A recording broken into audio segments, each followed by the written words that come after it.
Suck us out a ball out here. Oh man, let's get this together here. Oh, layup. Oh, shot. Oh, three. Oh, it's like Brick City out here. Mid-range. Oh my goodness, I can't buy a bucket out here.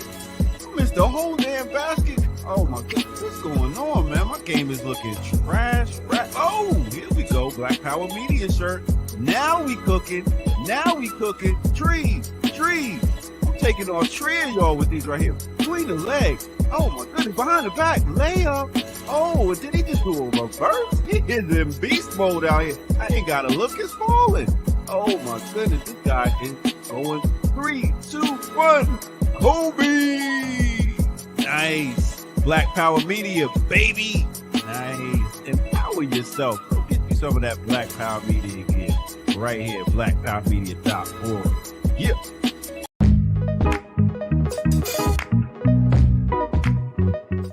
You got to earn your liberation. What's up, world? Welcome to another edition, in fact, the 48th edition of Earn Your Liberation right here on Black Power Media. Geechee y'all, brother Diallo Kenyatta, Jared Ball. What's up, fellas? Good morning. Man. Welcome back. To further What's win happening? my argument for backstage, Air Doctor couldn't make it on the Pistons team.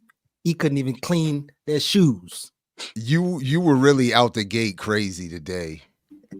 That was and Because just his so hair's folks not up. He's on low vibrations. yeah, well, He's not, when his hair is up, he's very regal, Ben Wallace. very sensible. But when his hair is down, that means his vibration is low. So he's gonna be misbehaving all morning. That's Ben Wallace.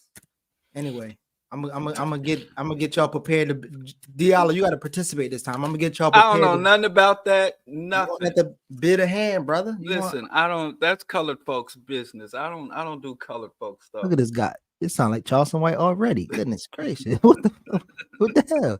We let him listen to one Charleston White video. Right. oh man, I didn't even make it past the 20th minute. But okay, all right, we starting. All right. First of all, real quick. I thought we were about to be on Instagram.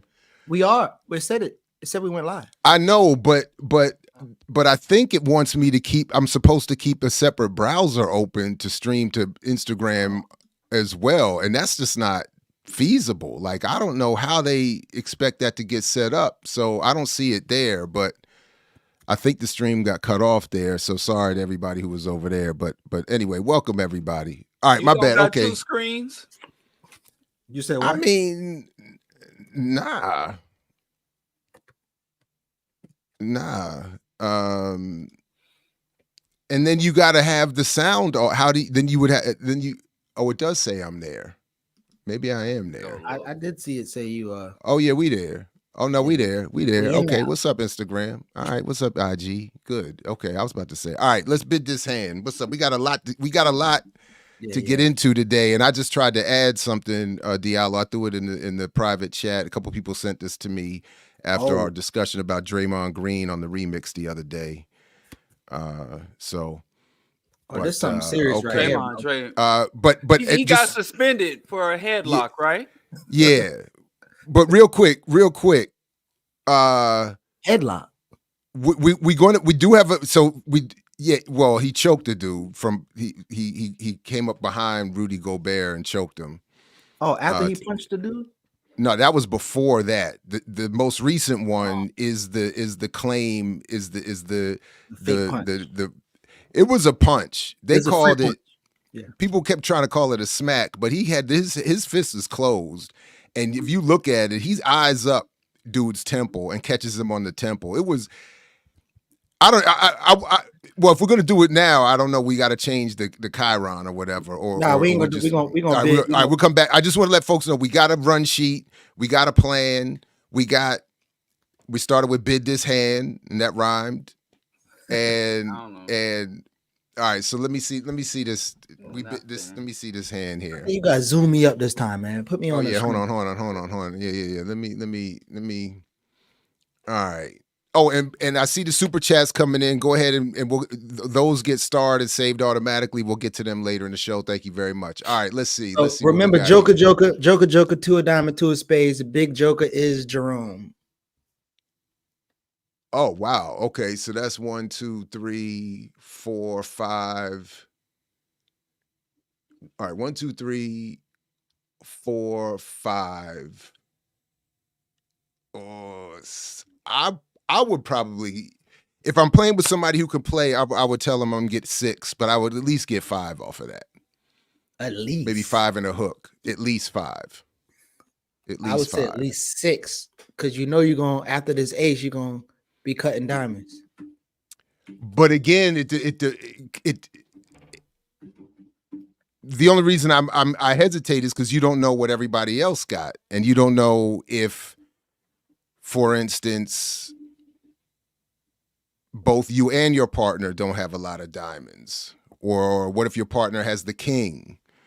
So that's why, and then I don't have that many spades. So I counted the Joker, deuce. I counted the king, and then the 10 on one cut, and then you only got one more cut. So that's what I'm saying. So even though you only got one diamond, you only and it's the ace. You automatically count the 10 as a cut? When I only have one diamond, yeah, because the Joker, deuce, I'm gonna win those automatically. Those are the top cards. So I'm counting the king as a cut. I'm counting as at least one cut. I'm counting the ace itself, so that's 5.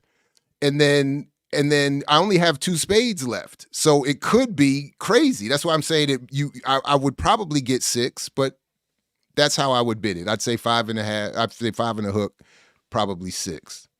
Yeah, I'd definitely do 6. All right. Well, You be underbidding. Underbidding. Yeah, how you do the little thing?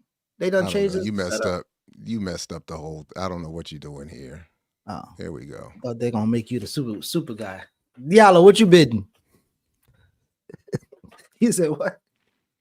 I'm a black man, not a colored man. I don't do dice and I don't do cards.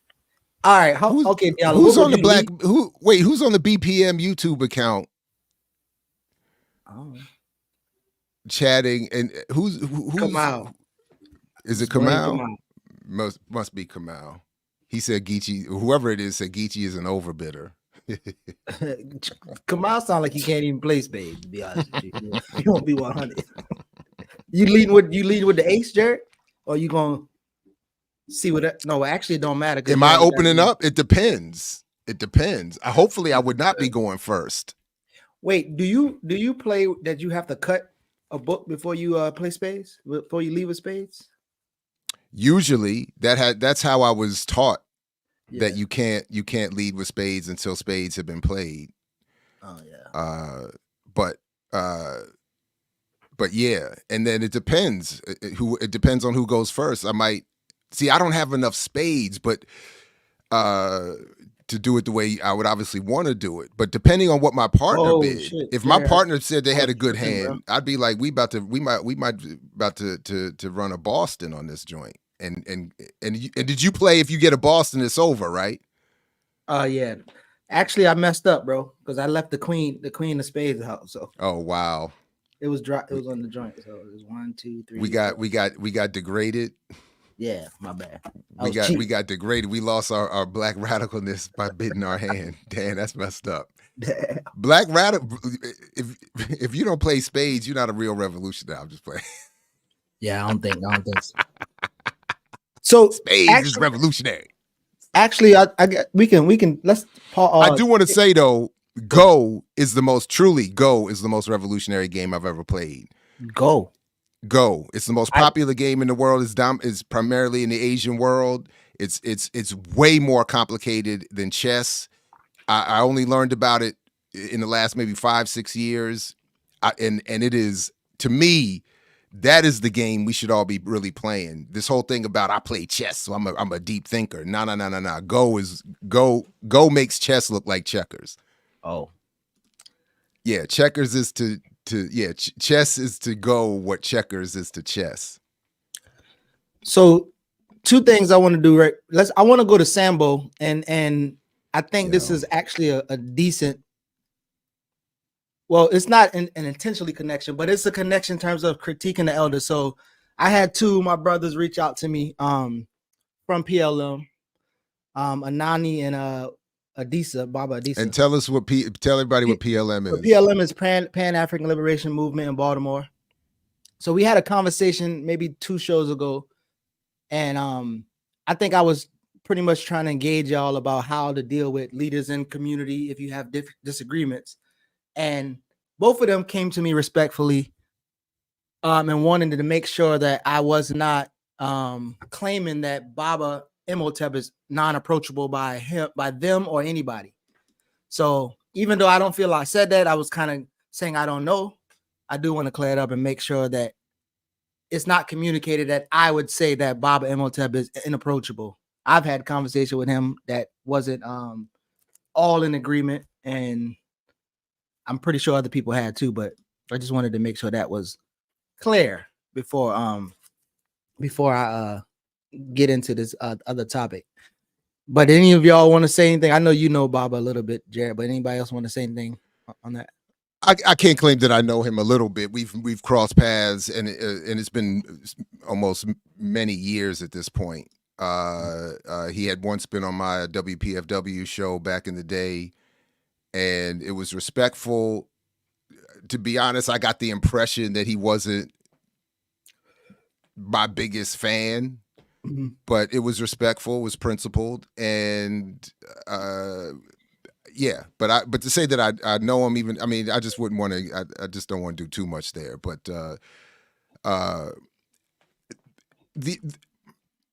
and to the extent that I understand what you're asking, I would only want to add, myself included at times, I'll admit this too. I think when we're engaging political struggle, I think we really have to do more to leave our personal feelings to whatever extent they can be. When it comes to personalities, for instance, if someone is conveying some sort of something that is not particularly hostile, but is maybe standoffish, I think we need to reassess how we feel about that and be willing to overcome it for the sake of struggle. So I don't know what really is meant by he seems unapproachable, but if people are, if it's not an issue of principle or behavior per se, and it's just a sort of something, I guess, less defined, I think people should be more willing to engage and say, you know, especially if there's some work to be done. But yeah, I may not understand the full.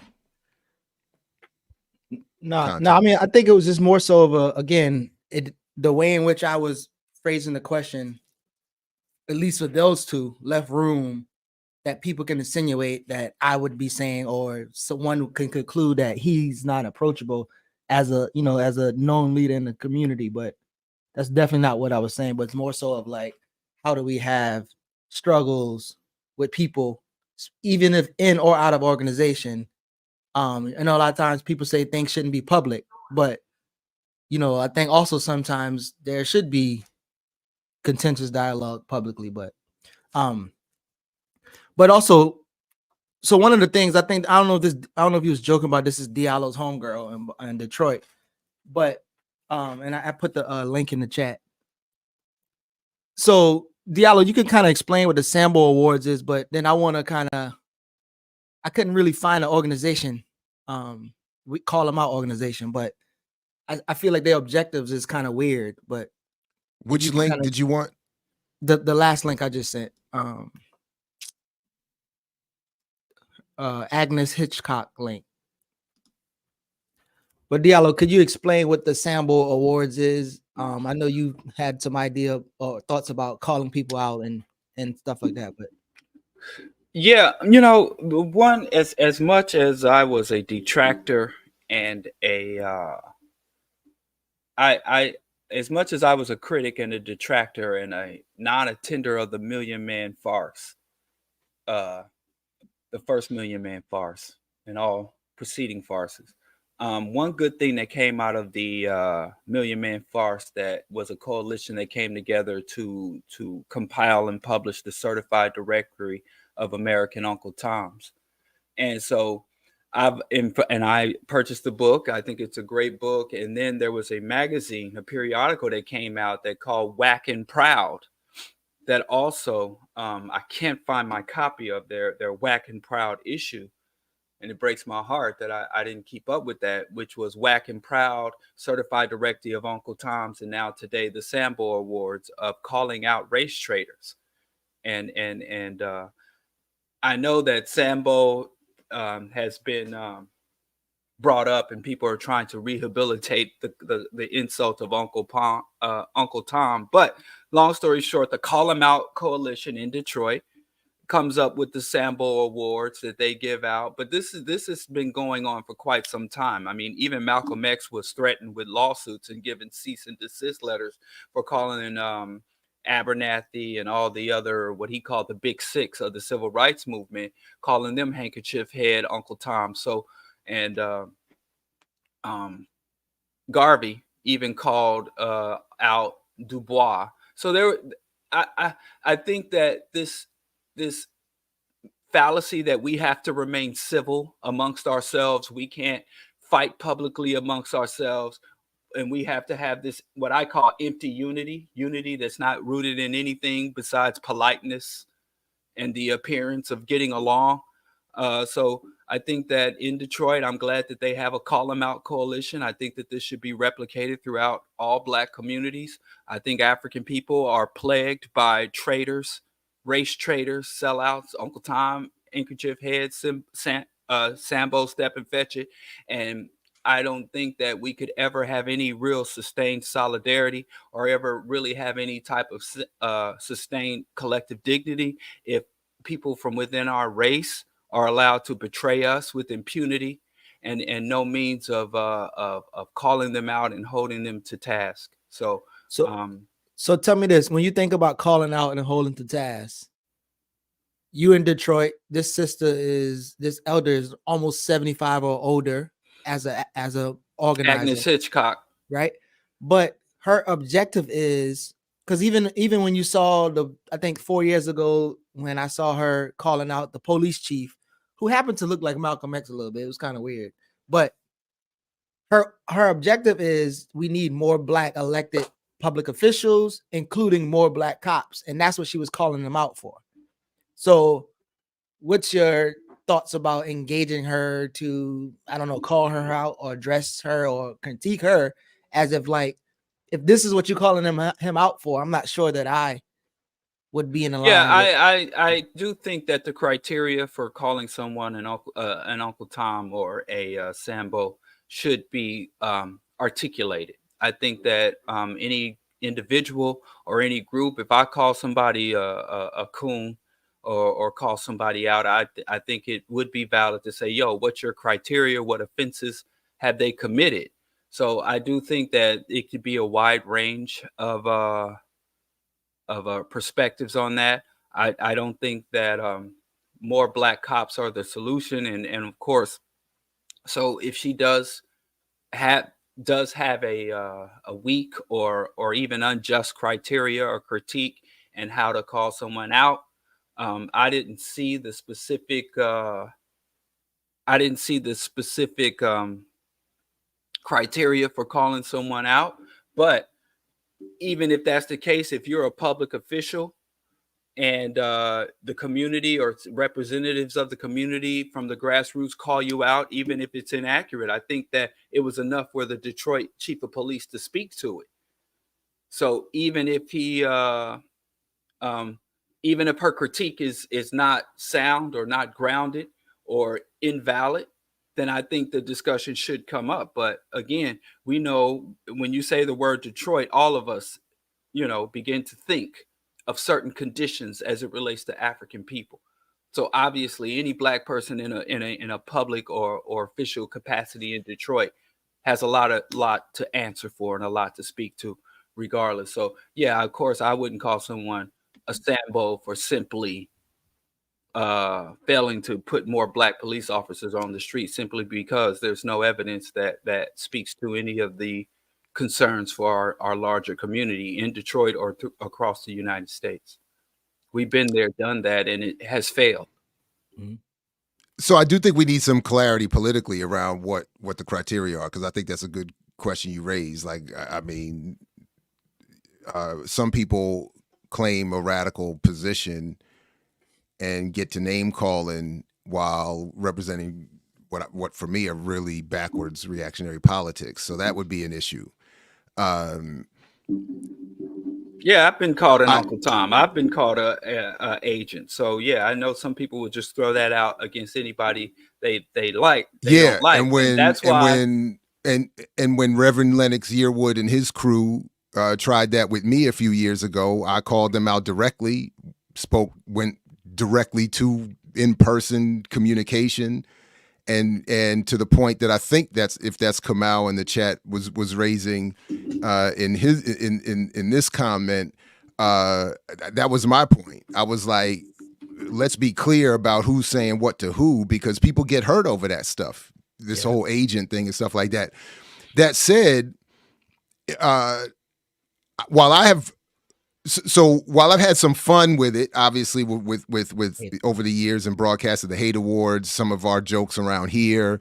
When I remember even once upon a time with Black Agenda Report, Glenn and Bruce, with some minor support from me, were putting together what they were calling the Lawn Jockey Awards, where and I even have one still somewhere around here. I support it. And they had framed pictures of the what would be eventually become for Glenn and them the Black Misleadership class.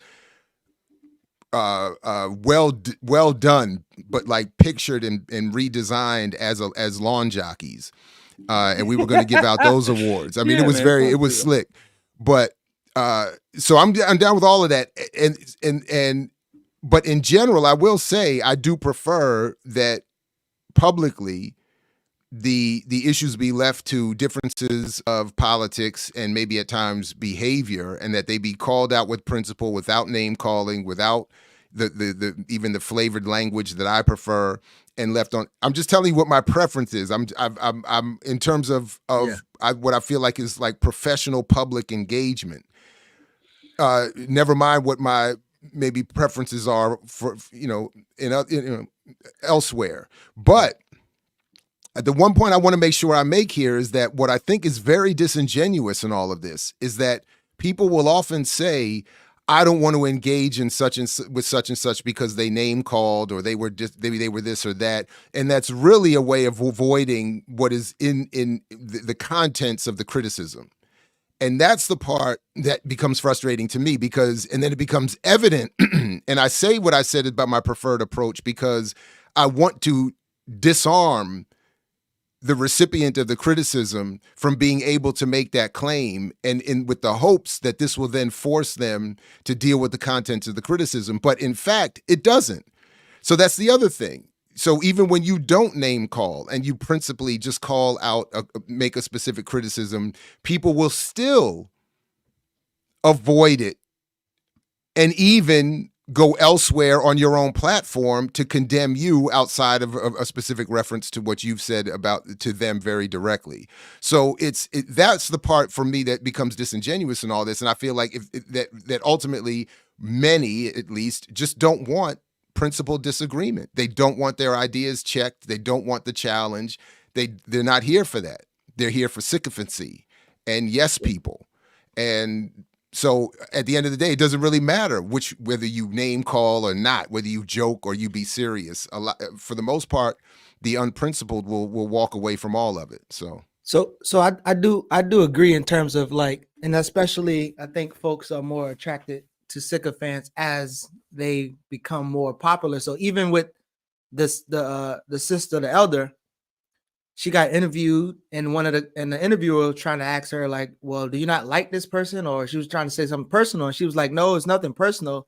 It's about politics and things that they do in the community. But again, at the beginning, she literally says her goal was to shame people into doing the right thing, which I'm not sure how effective that is. Shame is a revolutionary sentiment. Okay. And holding Black elected officials accountable. And so, because if they are not serving the interests of the people and serving in themselves and serving the interests of the oppressor, is where the problem comes. So again, if her politics is more Black cops is going to solve the issues that we got going on here, if her politics is holding elected officials accountable, like I think from the jump that like we probably just wouldn't have be in agreement, and there has to be a way. What to, do you like, have against holding elected officials accountable? Well, what I'm saying is, if you're not a part of the whole process of political education, and developing politicians or people to run for office, I'm not sure that just like one, they're not accountable to you anyway because you didn't really elect them, and So you're you're not saying even it becomes part like of the theater? What? Are you saying it becomes like theater? I think so. I I love don't the think it's- theater. I'm a patron of the arts. I don't care. I'm okay with theater. Listen, let me say something for all you respectable, high ground, uppity Negroes. Let me tell y'all something. I'll just share it. I'll share it in the chat. These type of awards spanned all groups.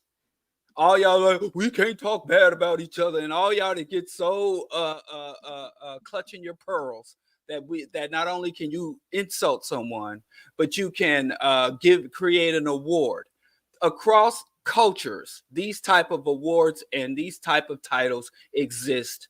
They are useful. They are useful. Now, I think in such an award in our community, there should be an appeals process.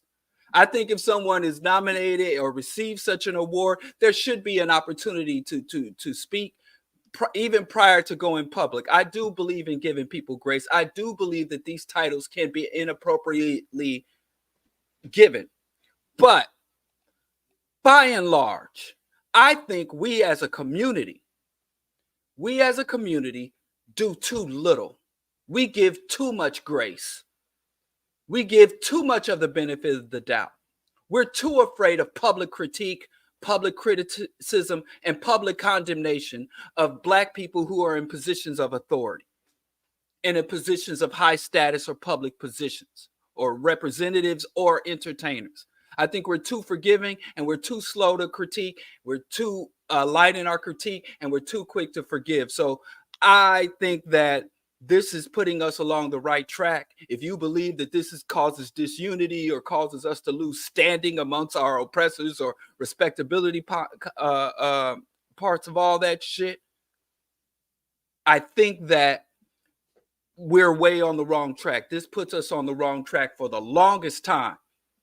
Going back as far as I can know of Black people under the Ma'afa, the ability to call people out, to mock people, and name calling has been effective weapon in politics, in ideology, and in culture. So, unclutch your pearls and come back down to earth, because to me, I think really there's other things, because when other folks have leaders who go astray, they engage in other behaviors. Much more direct and deliberate than then calling them out publicly and shaming them. Shaming is a revolutionary concept. And if you're not capable of shame, then you have some type of mental pathology. I thought you would be. Safia Bukhari said the rapier knife of revolutionary criticism. We all have to be willing to submit to it. So I agree with everything. That was it. I agree. So basically, y'all in agreement with Charleston White, because Charleston be calling people out, and. But again, I started with the premise that a certain level of principle in politics has to be the font and the source of all of this. That's not just anyone just out here calling anybody anything for any reason is not what I'm talking about. But is this clip time stamped? Is this locked where you wanted it to start? Yeah, well, it should just play the whole thing. And quick. Like I said, from the beginning. Wait, the Charleston White clip? Yeah. I clipped it up. So that's why I said the certified directory of Uncle Tom, the Whack and Proud list and the certified directory in the intro have a detailed list of who the panel were, what criteria they did, and they went into deep research. And when they called them out and called someone a certified Uncle Tom, underneath their name is a specific list of references and offenses that the person has committed. So I don't even think we should take this lightly. I think that a certified list of Uncle Toms, and like I said, I'd even put, if I was to engage in such a thing, I would send someone an appeals process. We got way too many people claiming to fight for us that are subverting and exploiting us day and night, that get away with it, that are venerated in our community. So shout out to the Sambo Awards. I agree. Refining the process. Again agree with that. So are you ready for the clip? Is that Yeah. Let's run the and to the folks that are complaining about no more Charleston White, don't blame us. The algorithm is telling us that's what y'all want. For us, rather, that clip last week went bananas. So we have to we are nothing if not servants to the Google algorithm. Got into entertainment. So I was a revolutionary minded nigga. So I talk revolution. I talk revolution war talk. Now nigga, I'm having fun like an entertainer. So and some would say I sold out. And just to be clear, this is the interview he's given after this most recent engagement with somebody putting hands on him at his show. Just that's the context, just to be clear. This what a nigga want to sell out for. Waking up doing what he want to do every day. Having fun when he want to have fun. But what about Dewberry? Dewberry just jumped off the stage.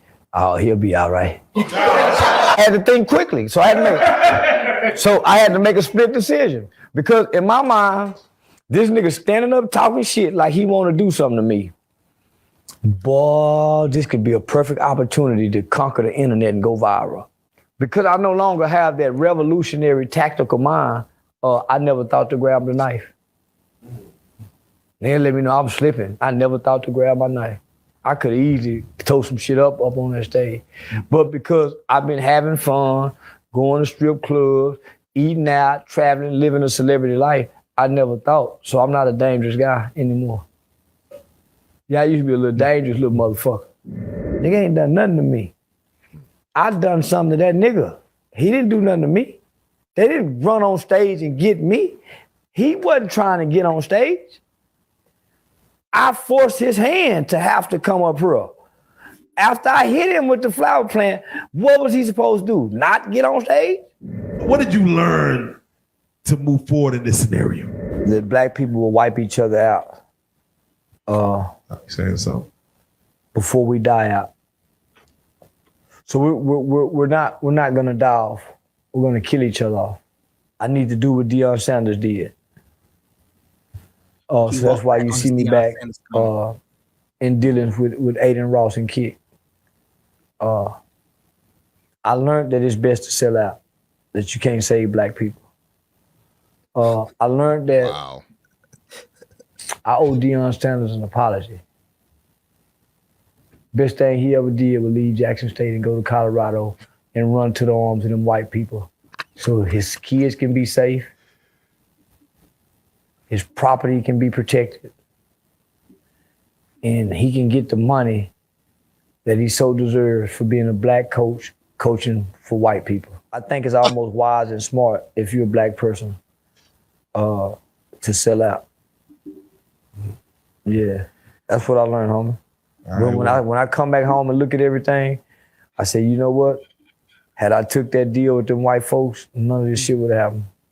Because the white people would have made sure I was protected there. That is facts. The white people would have made sure that the reputation of the event would have stayed intact. That is facts. So it's best to go be with white people, so you can prosper and be progressive. Because I don't see too many black people being prosperous and progressive just dealing with black people. I've never sold dope to a black person. I've never kicked a black man in the head ever in life. I've never stomped out a black man, never.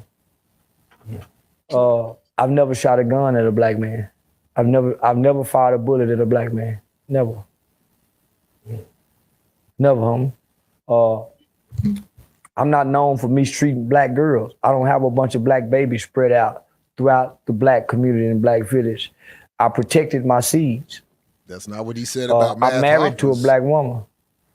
I didn't marry outside the race. I had kids outside the race and married the mother of my children, so I wouldn't have bastard babies. So what he's comparing himself to, homie, these niggas can't compare to me. You got to earn your liberation. So there's, again, when you talk about sycophants, this guy could, you know, as he said before, same thing Trump said, he could shoot somebody and people still support him. He could say anything. He could contradict himself 15 times in a couple minutes.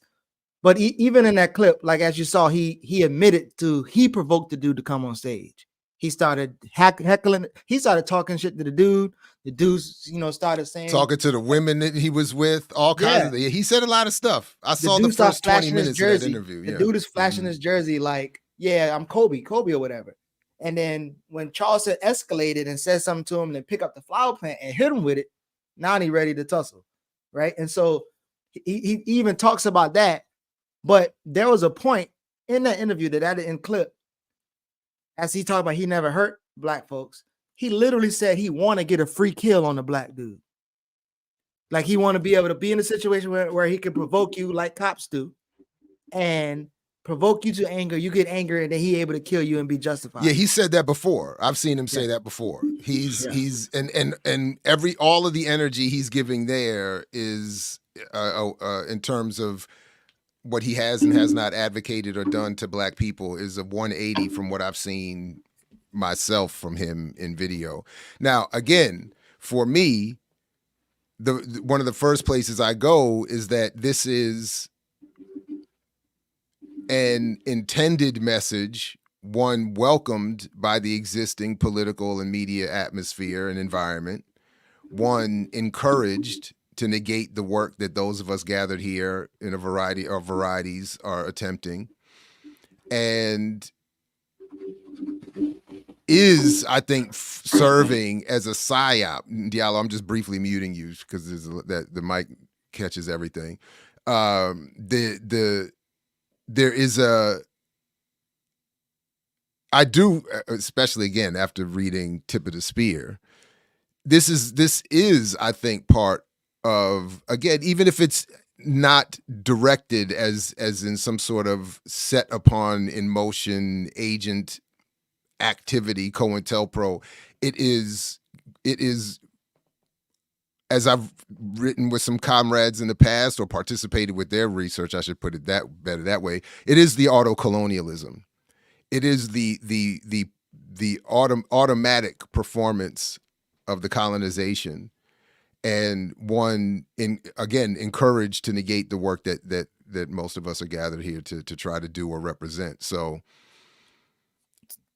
it's bananas. And the whole thing, what I will say that I found interesting that I know nothing about is that he was talking about a trail riding community in Texas, a black trail riding community that is bigger than hip hop and extremely popular and powerful and wealthy. And I don't know anything about all of that, because he was saying he was at that was because part of what he was saying was the dude in the jersey was out of character and context because he was underdressed. Yeah. So that part I admit some fascination with, that I have just no knowledge of that world. But it was also reflective of the black bourgeoisie and class element that he's apparently being invited to and attracted to, and that doesn't want to be known to the rest of us or in league with the rest of us. So Diallo, you have a con artist who's an entertainer, who claims to be an entertainer, who wants to go viral. He might can say some things that you like in terms of calling out a Dion or whoever, even though he walked that back. But again, his objective is to be viral, entertaining, and as he said, sell out. But yeah, how do you respond to the politics of that person? Could you get behind any of his calling out antics? No, I don't support anything about anything he does, even his calling out. I think that he is as reprehensible as the people he calls out. So, like I said, if you are an individual who has a critique of Deion Sanders, of hip hop, and the many things that are worthy of our scorn, and you're going to Charleston White for insights or for validation of your position, then there's something wrong with you. Like I said, if you see a clean diamond sitting on a table and then there's another diamond embedded in a pile of shit, and you go dig the diamond out of the shit instead of opting for the diamond or the gem that's sitting on the table, then that speaks to something wrong with you. It says more about you than the person you're seeking to critique. Again, I'm a vegan and an environmentalist. Hitler was a prominent vegan and environmentalist. You know, I support public health. Hitler was a proponent of public health. And if all my veganism, environmental, and public health insights and quotes come from Hitler, there's something the fuck wrong with me when there are infinite sources of There's insights, the new headline. Diallo is analysis, Hitler. advocacy from people who are not utterly reprehensible. And I do say that his prominence is an indictment of our community. But this is something about, you know, the reality of culture and community. You're either thriving or you're regressing. You're either advancing or you're falling back. And the one thing that is, when you allow for a seed to grow, it's going to grow, whether that seed can bear fruit or that seed is a weed that will kill everything around it. We let Cosby go around the country and go on tour saying this type of stuff in a more articulate and respectable manner. And we let, and there's people to this day that will support Cosby. We allowed Obama, we voted for him on 2 terms when he would get up there and say, kick off your house shoes and put on your work boots and disparage us. And so then after that, we get a Kanye out here.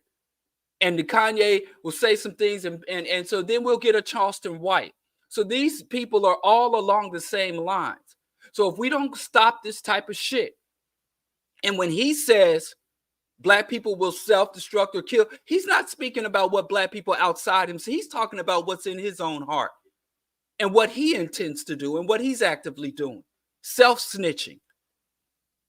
And he can couch the fact that, oh, I hate niggas because it's niggas' fault. Black people going to die because they kill each other off. No, what he really saying is Black people going to die because I want to see Black people erased. Amos Wilson wrote about this almost half a century ago. That there are a segment of our communities that sees our solution to our issues, to solution to the Black problem is non-existence. That the solution to our problem is to no longer exist. And that non-existence can come from extinction, or that non-existence is so erase ourselves, so fully merge, as he said, sell out and do the things white folks do, desire the things that white folks do, that there is no longer a distinction between an African, a Black man, or a white man, or a European in our values, our desires, our dispositions, and our attitudes. So a lot of Black people understand that one key to fame, one key to be a right winger, to be a reactionary, and Candace Owens. And really all we got to do is give them their heart's desire. Let white folks have them. So not only do I not fuck with Charleston Wright, I don't fuck with anybody that platforms, that advances, that embraces, or in any way tries to justify him. I don't mess with nobody that collaborates with Kanye. I'm not going to ever watch another rerun of the Cosby Show. Just what little I can do as a self-respecting individual. He ruined Fat Albert. Person. That's the Albert problem. Was never funny. That shit was. Fat Albert weird. was the greatest. You're tripping. Fat Albert was essential. That shit was some coonery and buffoonery. That was okay. I could never fuck with Fat Albert, and that's from my generation. Had a lesson. Had important lessons. Yeah. Again, stop going to the shit heap to get your lessons. Why are you gonna dig a book out a shit heap when there's a clean book on the shelf? I don't need lessons from Cosby. Anything there were no clean books on TV. That was the cleanest book on TV. Is right now, today, we don't have to reach back to Fat Albert. Of course. Especially now that we have a much greater variety and a much wider scope of media to choose. Like I said, there has never been a better Black cartoon than Fat Albert. Never. So I guess we could have gotten to it at the end. Like I said, for the response questions, I know we could get to it in, but I want to get to that now. Like, Jared, could you reiterate why would you ever give Charleston White a platform again on BPM? Like what? Oh yeah, I starred Minister Yeah, Shame no, on it's a you. couple of them Minister though. Server. It was like a couple. I know, but it's always Shame representative. on It's you with your platform. for Charleston White. for me, first, like with many things, for me at least, Charleston White, these sorts of topics are things when Minister Server, let me say this, there, as much as we love the regular remixers and BPM participants and family, there is and Kalonji has even made this point, there is a wider variety and a wider array of audience that we reach out to us than just who appear and participate a lot in the chat. So with the Charleston White stuff, I was introduced to Charleston White. I can't remember if it was either my students or people in the BPM community sending his clips to me saying, would you all deal with this? So for me, the interest in the willingness to deal with it is on one level, I'm like many people, I am a consumer of a lot of media, some of which is garbage. But primarily, I am someone who engages, professionally at least, Black youth from primarily Baltimore's Black neighborhoods and similar neighborhoods from around the diaspora, who themselves bring this stuff to me. And they are, to Diallo's point, in our collective detriment, they are looking to these folks as luminaries and sources for information, if not just quote unquote entertainment. These are people who are heavily platformed. I started the comment, we're assuming is from Kamal, that in a slight disagreement with what Diallo said, and I agree here, Obama, we didn't select, Obama was imposed on us. Obama was like the greatest level of psychological warfare and skill and decades of And preliminary work. Line and sinker. Well, again, this is where we'll disagree, because again, I understand that people fell for it, so to speak, but they did because it was a well-designed propaganda and psychological warfare and political. I mean, if you even just look at the media strategy of the Obama campaign, I don't want to get too much down, but the point is they did a brilliant job. And again, they were building this 2008 or 2004 is really when he became known to people, but he had been, that was itself 20 years in the making. And most of us didn't know that. So I'm a little more, again, it's not just that we blindly accepted it. We are the recipients of the most sophisticated propaganda and mind fuckery that the world has ever developed. So I give us a little room on that. That said, now I lost the rest of my point. But where's the disagreement? So I'll just stop there. That you were, because it seemed like you I thought we're just reiterating it, that we fell for it. You agree with that. But to say we fell for it without the focus being on how that is itself a well-programmed, designed intent is, I think, missing the point. So it's like maybe it's a point of emphasis. It's where we place our emphasis. So I'm emphasizing the intent. You're emphasizing. I'm emphasizing the intent, and you're emphasizing the impact. Our oppressors dug a ditch and laid some soft grass over it, and we walk and fall in the pit. And I'm looking and like, well, I would say they more. No, I would say my analogy would be more, or metaphor would be more, that they dug the pit, hid the pit, and then marched us at gunpoint to the pit while picking off a few of us to demonstrate the necessity to get in the pit. And then we went into the pit. Psychologically, that's the effect that I think that Obama's propaganda and groundwork produced. It was that effect. It was the psychological effect of marching us at gunpoint into those ditches. So yeah, we went in there, some willingly, but yeah, at gunpoint, at psychological, and we're still in there, getting mowed down. And having Charleston White promoted to us as an explanation. You said at gunpoint, like, God. Psychologically, yeah, I think it's the exact same impact. But here's the thing, in a more literal sense. The reason they developed these psychological warfare tactics is so that they wouldn't have to depend so heavily on gunboat diplomacy. And overt violence and overt tactics. The reason, the whole point of these coercive subversive tactics is so that they didn't have to be mask off, face forward, because they have to expend more resources when they came with the guns and the clubs. Correct. And it would have compromised other agendas. So I think to say that Obama was both a psyop that you had to go into at gunpoint kind of contradicts it. I think that my point, but in the context I'm talking about it is, the context that I'm speaking about it is, Charleston White is a fucking degradation of that, but they all did the same thing. Cosby, Charleston White, Kanye. And I was calling out Cosby in the early 90s. And people were like, oh, you are attacking Cosby because you don't want black people to take responsibility for what's wrong with us. You're dissing Cosby because you don't want black people to be successful. You don't want black people to take accountability. And I'm saying you're either thriving or you're declining. So I'm just saying that Charleston Whites will emerge in something, and there will be those who will emerge that will surpass and be even more disgusting than Charleston Whites if we don't get this shit under control. And what I agree. you have to do is call out those that come articulate.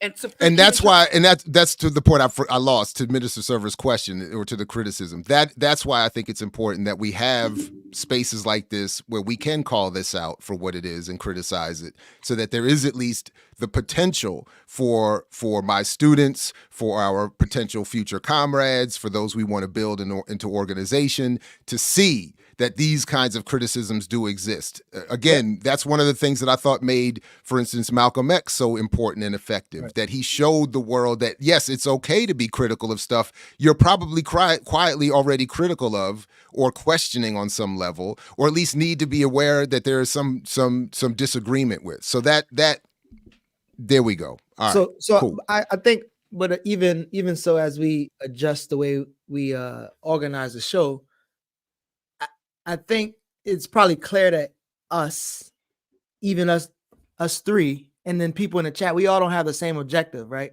And I don't even think we all either do the same level of organizing or have the same issues that we organize around. So again, I don't see the relevancy of organizing a Charleston White, but I also am not going to sit here and act oblivious. Like, I don't know who that is. I've never heard. Like, I'm not going to act oblivious because I know people. Like, I've had many friends and family send me shit because they think he's saying the same thing I'm saying.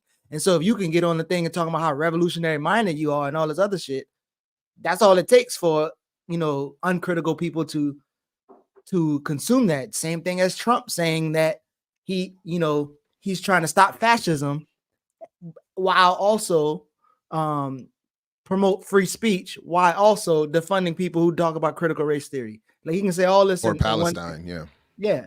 So that's that. But go ahead. I agree, but listen, we did our time, have we not? We done did our time. Well, let's go on the block. Listening to this dude melts my earwax. It's unpleasant. Well, let's take it back to the block. Maybe if we could maybe just do headlines. And I agree, we should call him out. But I mean, by the time I don't think anybody that still resonates with this individual at this time is really capable of appreciating or accepting analysis. I think the jury has convened on this motherfucker. Well, so I fast and pray. I don't know if y'all heard, but Mayor Scott and Jared Ball have been working on a project in Baltimore were we ready to announce that yet, Geechee? I wish you hadn't jumped the gun on that. My bad, I keep, I was so excited. I was so excited. I have been plucked from Hickory Ridge Village Board to support broader efforts in the Maryland community. And you're right. The mayor and I had come up with a way to use blockchain to track vacant properties in Baltimore. And somehow I went, I met with some of the mayor's people, and they convinced me. I can't explain it, but they convinced me that this is somehow going to lead to more people actually being housed and to a redistribution of the wealth created from the construction and sale and renting of properties. So blockchain, as I've always been wanting to ask, has now demonstrated its ability to solve the material crises facing What? Black and other communities. Why not just use a clipboard? What the fuck? I could do that what, with a Diallo? clipboard to track Clipboard is- the vacant property. But A ledger. but that's not Web3 development. Yeah, That's Just not. like throw blockchain There's no- in the, what? But Why not but just I can't give me invest a in Diallo's clipboard. $75, and I can do that. Whatever. You can't. But you can't know because. Well, to be fair, all jokes aside, to be fair to the blockchain community, the problem, their first response would, of course, be that your clipboard is not permanent, unerasable, and accessible at all times by anyone. So to be fair, that would be, but to your point and to the point I know I'm getting at, keeping track of the existence, the problem with Baltimore's vacant properties is not that people don't know where they are. and then they forget. Then the list of where the houses are, they forget. You know. Hey. Oh, So just quickly, let me just read this so everybody gets on the same page. Baltimore is launching a pilot using blockchain get technology to somebody some record tech pros. its vacant housing inventory. The announcement follows approval last week from the city's Board of Estimates. The city said the move represents a pioneering example in local government, and it also hopes to use blockchain in more areas such as smart contracts and tokenization. Now, when I read that, all I'm reading is, so now you're going to sell people tokens to get access to a lottery for housing? Is that what the plan is? I didn't see an explanation of that in this story, but Baltimore's vacant housing problem is longstanding and attributed to factors such as population decline from the 50s, economic challenges, disinvestment, and historic racial segregation and redlining. So it's just another ledger. It's just another way of compiling information that you will just have. I mean, come on. This is what this is somebody came in the mayor's office. This smells like embezzlement. Well, Ebony Thompson, as it's Ebony Thompson. Wait. He said embezzlement, so it's my time to shine. Okay. I don't know. Get him, Gigi. I'm not A making resident snitch. Wait. Oh, Get him, Gigi. You do the okay. You told me. You just said it's okay to call out politicians, right? Yes. Okay, so Kurt So you Smoke. do it. You just call them a name. You don't get all in their business. You don't. My bad. You don't go to the city documents. That wasn't the right advice. So Kurt You Smoke. call them a jive turkey, and then you keep it moving. You be pulling up people's, Jared, you remember Kurt? And bank accounts. I remember Kurt. So Kurt is now the Rhodes Scholar. Yeah, he's now doing his thing at Baltimore University. Was it UMB downtown? UMBC. Is that where he is? I don't know. Yeah, I think he's still there. But UMBC is not in. Well, okay, go ahead. Whatever. Go ahead. Well, not UMBC. I'm sorry. What's the one right there by downtown? University of Baltimore, right? University of Baltimore. Okay, yeah. But he actually is on one of these boards for the college bound that was started. I'm sorry, Baltimore committee, who has almost 100 board members, but he's one of the board members. And the last time the three of these Build and Baltimore committee and the mayor had a partnership was in 1988 when they was kind of building out this college bound program. But so that's his connection, but he is still included in this whole deal. I don't know if he's the main advisor or whatever, but when I saw that connection, and as you say, possibly embezzlement, which normally seems like politicians playing their hand at things, and Baltimore is kind of known for that. But before we get into that, like, so as Jared said, I didn't see anything about housing crisis, right? So the 90% of Baltimore vacant properties are privately owned by individuals or companies, and they're holding the houses obviously to wait, holding it, making sure, keeping it empty to wait for the rise in values. And so this team is saying that now, last year, in 2022, 74% of white households own homes compared to 45%. And somehow this ledger is going to change that. This ledger is going to now house people in some type of way, which even in the document, I think I shared one document, they say they're trying to deal with the housing crisis and or the vacant housing crisis as opposed to dealing with homelessness. And so they like they're explicit with that language, but then in that one document, they're trying to say that this is somehow going to address the whole concept of homelessness and all these things. No, this is what they're look. The whole thing is about, to your point, is about the challenge of vacant and abandoned houses, not people who don't have a place to live. Mm-hmm. So what they're really saying is we want to turn this stuff into something that can be bought, sold, invested in, and so on and so forth. And when you look at the partnership that the one of the groups that they're partnering with that Ebony Thompson, who it says in that story went to MIT to take a course in blockchain technology. It's not even saying she got some sort of degree in it. It's just saying she went to take a course, and then is linking up with this Medici land governance. Now, Medici or Medici, I think is an ominous name in and of itself. But when it's people promising to use blockchain to and Baltimore is just one of their projects. They're in Guyana. They're in they're doing a bit on the continent. The African world. They're doing a bit. But this is but this is, again, here we are. This is who is running this. Like, this is and so this idea that this is something that's going to be good for Black people, for or any oppressed or struggling community, that they're not worried about that. The goal is to get investment into their blockchain technology and their company with these promises that it's going to do something that, again, Jared, with all the technology jokes aside or the details aside, that Diallo is pointing out quite rightly is this is not an issue of clipboards and people not knowing what the problem is. This is an issue of trying to use technology and to claim that new technology can revitalize the investment property and value.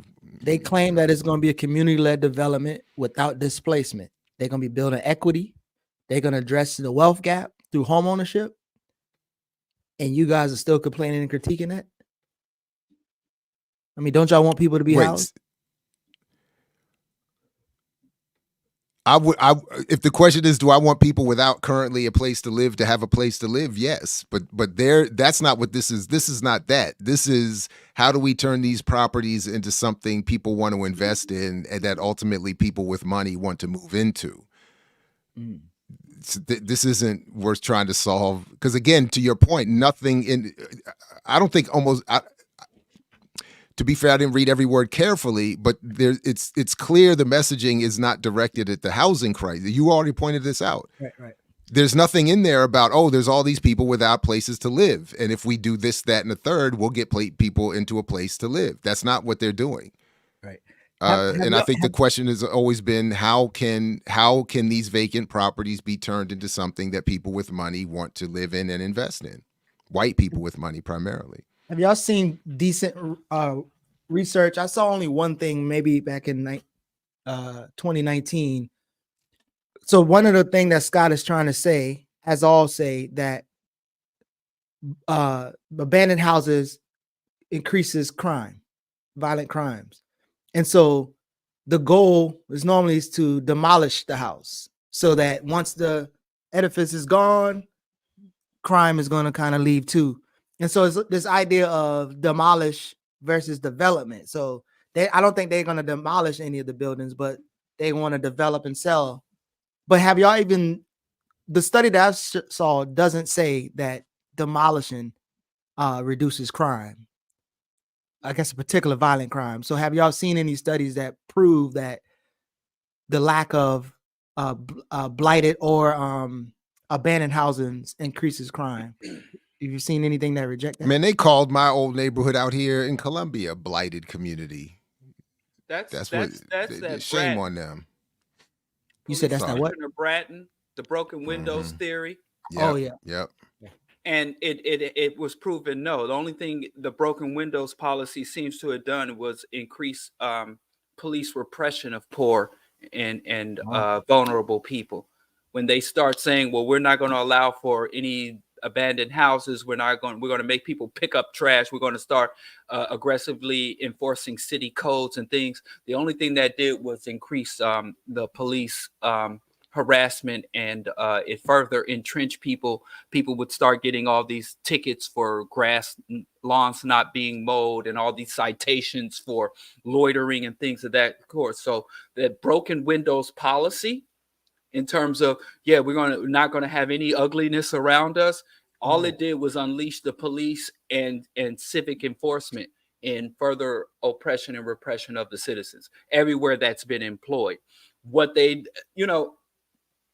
do understand is redistribution of resources and giving people what they did, the same thing, doing the exact same shit they did to build up Europe after World War II. Marshall Plan, the same thing they did to invent and create and sustain the white middle class for decades. It's the same thing that would work in our communities, but they just forget how to just give money away. If it's not the Pentagon or a billionaire tycoon, the government just forgets how to just give people resources and get the fuck out their way. That they do that for every other sector of the economy. They give them resources and get out of their way. But when it comes to poor people, they put all these obstacles and burning, flaming loops that you have to jump through. So no, going to mow down the vacant houses and cutting the grass back and enforcing all the codes and all that, and beautification. And I mean, right here in my hood up on 47th Street, they came and put these big, beautiful flower pots all up and down the block of impoverished, under-resourced, and over-ravaged people. And they put these beautiful flower pots, and they put this big wall that you were supposed to write your dreams on. A dream wall. I mean, they do this shit everywhere. And the white folks came in who proposed these things, and they run back to Connecticut with the money. So, Jared, just quick, I gotta say something real quick. Don't lose your question. And this is not, I don't want to, I just can't. I've been trying to go back and read Super Imperialism from Michael Hudson and listen to some more of his analyses of recently. And I think Diallo, because I've often heard that point made, and I in general agree with it, that if a Marshall Plan attempt was made for Black people, the same effect we would see the similar results. So I don't have this down, and but I can't help but wonder. I think where we're mistaken in the ultimate use of that analogy is that what I'm getting from Hudson is that the reason the Marshall Plan was done was to impose the U.S. dollar, to create an imperial effect using the dollar on Europe and European business, with American business and political interests benefiting ultimately at the end. And it was done because there was a productive and extractive capacity in Europe, in Western Europe at the time, that wouldn't exist in Black America. In other words, yes, I get the point that if you put funding in Black communities and allow, it would improve those communities. But the reason the Marshall Plan was done was ultimately to create a more imperialist effect. And that's, but so we would end up. So I'm just saying that listen, we would I'm end not up advocating. So that's so I get your. I know what you're saying. I'm just acting like I'm referring to the Marshall Plan. I know. In the context yes. that white folks forget. They all of a sudden just forget the fact that every other area or population or every other development project is you give the people the money and get the fuck out the way, as opposed. But I understand. I think Noam Chomsky did a lot of really good assertion on the Marshall Plan and why European investors weren't allowed to participate while it was in the U.S. interest. It was not a benevolent thing. But we're talking about mainstream, democratic, pro-capitalist Black people. So when I'm talking about their development projects and what they advocate, what they claim they want to do, we want to do this thing and that thing. So I'm speaking to them in terms of their ambitions and goals, not mine. So of course I would never advocate Marshall Plan or many of the other pro-capitalist integrationist projects. But even the integrationists pretend as though they don't know what works. I also wouldn't advocate that we be treated like Elon Musk or the other welfare ho-ass welfare kings, Amazon, that get so much public money and welfare. So I understand that. I'm not advocating for a Marshall Plan for the Black community. I'm just saying that when it comes to helping us, they just forget because they throw money at shit. But when it comes to helping us, it's got to be all this other rigmarole, and they got to give money to all these other entities outside our communities to figure out how to help our communities. Right on. So quick question. So I see that Baltimore is talking about what the project should be worth $3 billion. And I remember when Trump was giving out stimulus checks, he was saying he wanted to stimulate the economy. So Jared, when they are saying that they're gonna expand the city's tax base, and business members and members of the business people and members of the community, the money that's going to be circulating in the community now is going to help the community somehow. So what are they saying by expanding the tax base, and why is it never this idea of what Trump was saying, stimulate the economy by giving Black people the money directly, as opposed to creating this way where the city or state can get more taxes because there's transactions happening, and there will be a reduction of tax incentives and tax breaks for these businesses. So what is that in layman's terms? What is the language about expanding the tax base? What does that mean? How does that look, and could it look a different way? Does it make sense?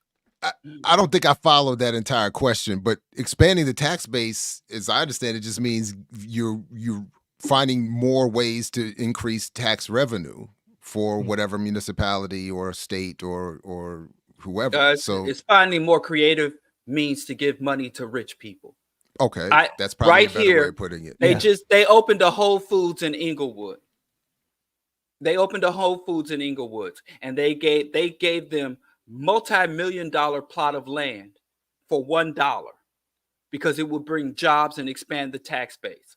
And the moment that the tax incentives expired, and the Whole Foods, Amazon would have to start paying into the community coffers, they shut it down. Right around the corner from me, 4 blocks from me, they opened up a Walmart. And I'm glad he's gone, but our alderman, city council member at that time, was like, "Oh, the jobs and with the tax revenues, we can improve the streets, improve the school." Whoop, whoop, whoop. The moment that the incentive expires, the moment that the TIF expired, the moment that Walmart would be obligated to pay into the community coffers, they shut it down and shuttered it. Now we got these 2 giant ass mega stores that are empty husk with a lease sign out front, as if I'm gonna walk around the corner and lease a whole damn Walmart to sell vegan cupcakes out of.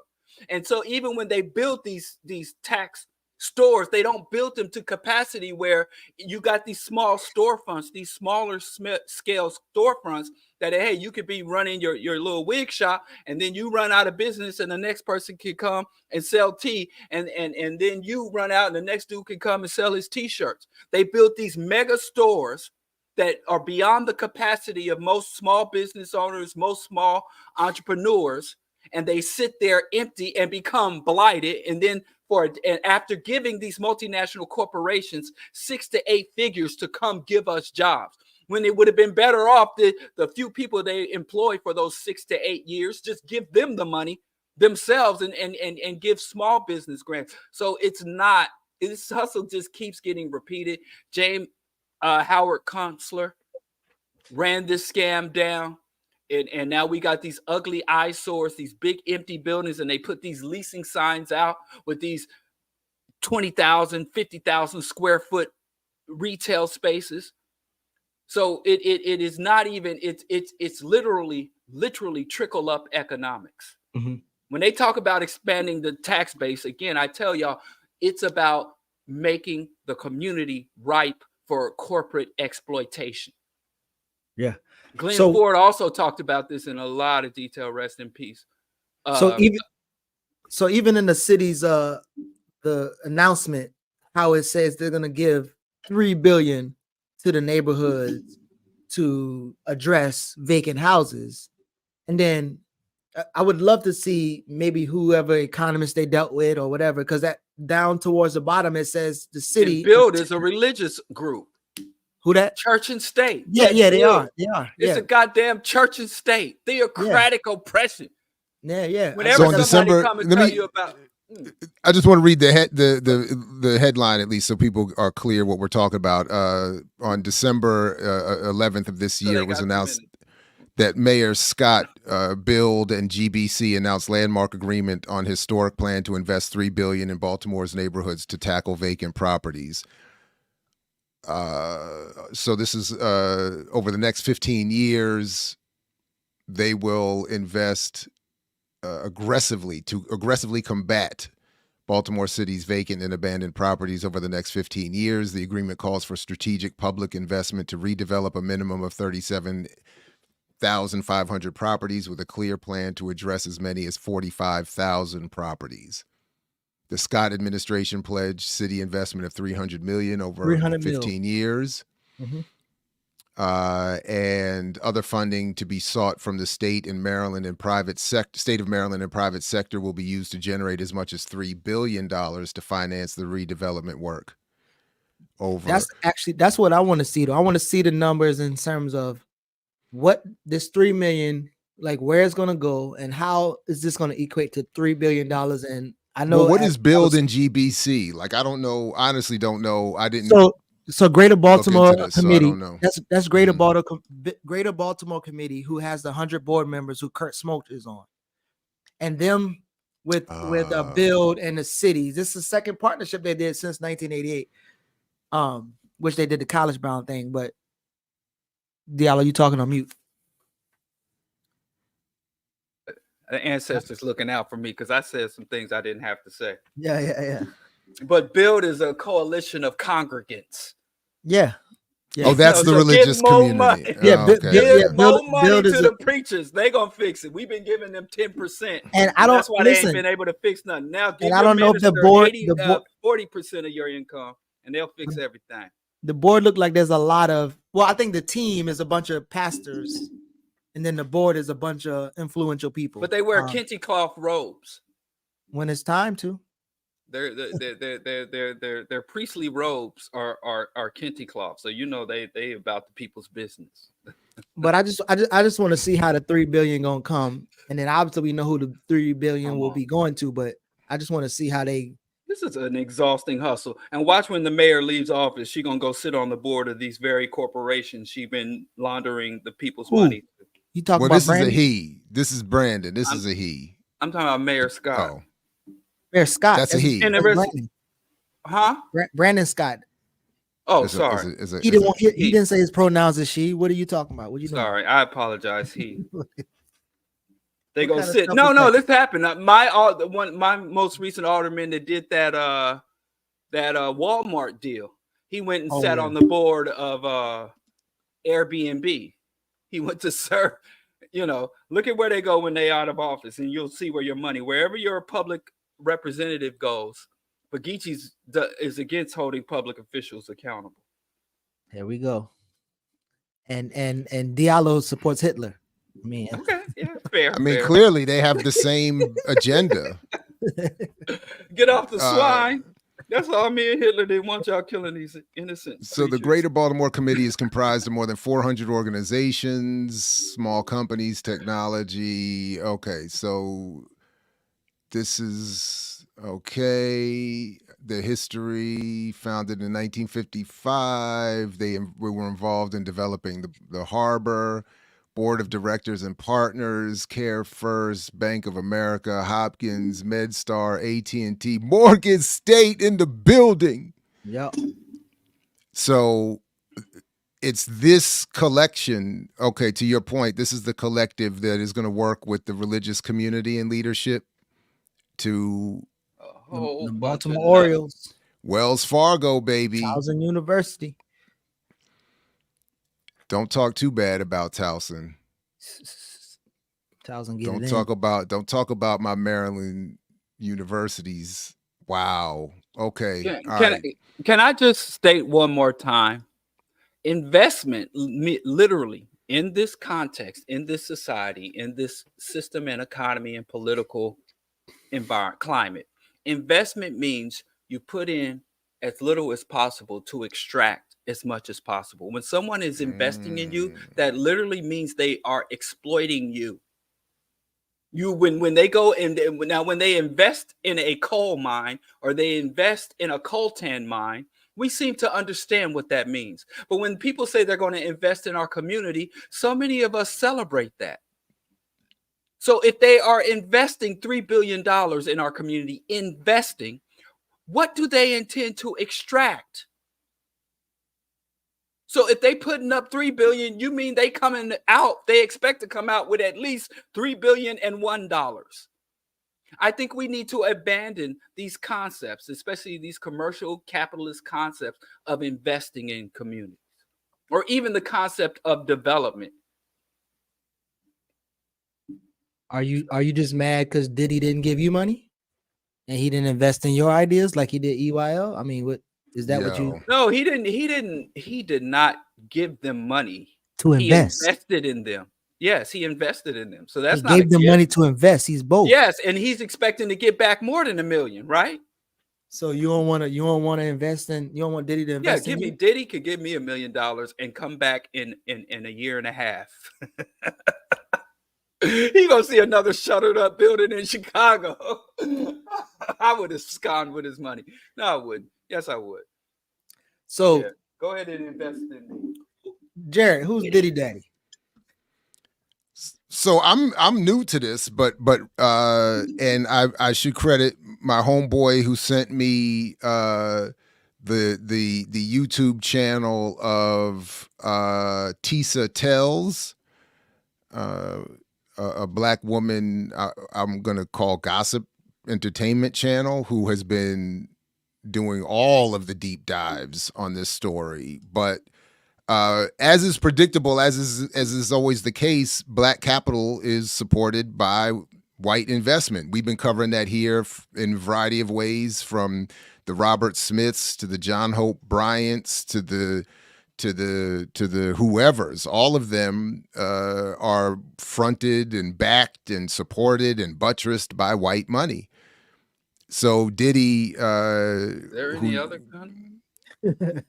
All right. Well, but the idea that this is black excellence and black ownership and black autonomy is what is promoted, but behind it all is somebody propping them up. So Ron Burkle is the billionaire, and I'm assuming is going to get to that in this link somewhere. The billionaire backer of Diddy, who and apparently NSYNC and others, I'm not sure. Yeah, but just Ron Burkle.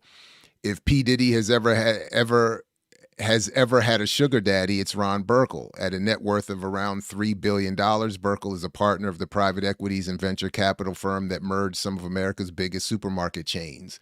In addition to becoming one of McDonald's suppliers, Burkle has raised 9 figures for the Democratic Party, and somewhere along the line, he met P. Diddy, probably somewhere around that vote or die. He invested $100 million into Sean John for retail expansion and would continue to be Diddy's go-to venture capitalist. Sometime early in the Yep. Go ahead. So in that article, Burkle was one. Now, I don't know if Burkle was the most significant, but it goes to each of them, right? I don't think it start with Universal Music Group, which I thought it should, because even when he was working for I forgot the guy name already, the black guy who he fired and eventually hired. Everything was under Universal Music Group, which that link that I sent, I'm pretty sure you know this as your media bag, but like, it's pretty crazy how they pretty much show their skeleton of controlling the whole damn world in terms of media. Well, but this doesn't even. It's interesting that they start with Universal Music Group at the top, but Universal that is itself owned previously by Vivendi, and I think it's now what is that? Begins with a B. The Bolero Group. Yeah, Bolero. So, him so and his son. there's even someone, an entity above this. But Yeah. They're the biggest music company in the world, which is why Lucian Grange, who used to be its CEO, I don't know if he still is. Yeah, he's still there. They say he's the most powerful man in music. And as I've been saying to my students, it's rich old white men that are determining all of the popular artists that you listen to. And then I have them do these. They're assigned literally to create maps like this, where they would start with their favorite artist. And then go through just a simple Wikipedia search shows you the label that they're on, then who owns that label, and then invariably it comes back to either Universal, Sony, or Warner, and gets fed into a structure like this. And then more recently, I've been looking at the relationship between, or looking at other people who have produced the work on this, who have been pointing out the updating of the consolidation. So this music ownership in terms of those three labels works in conjunction with the ownership structure of the three dominant streaming platforms, Spotify, YouTube, and Apple. And they all work together to assure there is no accidental popularity and no independent popularity either. So but who's the actual daddy? Is it Bolero? That's how you pronounce it, Vincent? I believe so.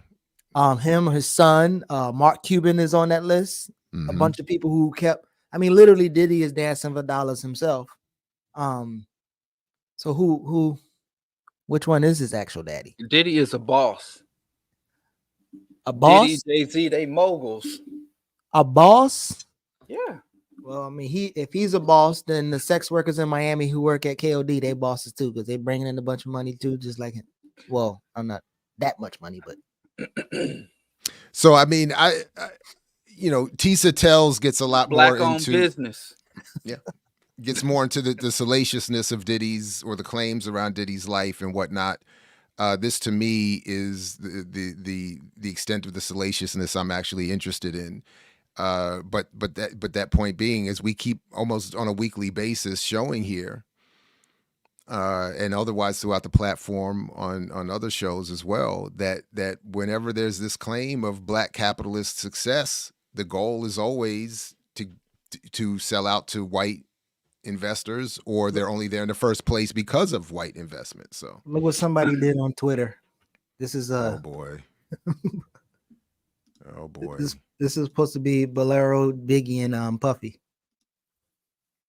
Oh wow! On this day, 20 classic picks. On this day, 20 no, I'm sorry, Lucian. On this day 20 years ago, we lost Notorious B.I.G. pictured with Sean Combs, Universal Music's Lucian Grange in 1992. That's funny. That's funny. Yeah. But do you think is it worth trying to convince people? And again, I guess it goes back to the wealth gap. But every time you say, "Oh, Jay-Z has his own record label," this person have his own record label, and never ever talking about the Boleros and these other people who behind it, who actually control exactly everything they do. And even when you see some of the Forbes type stuff, these people be like Bolero and whatever the other guy named, they all are on Burkle or whatever. They all are on the top list of billionaires, and their sons normally have more clout than our bosses.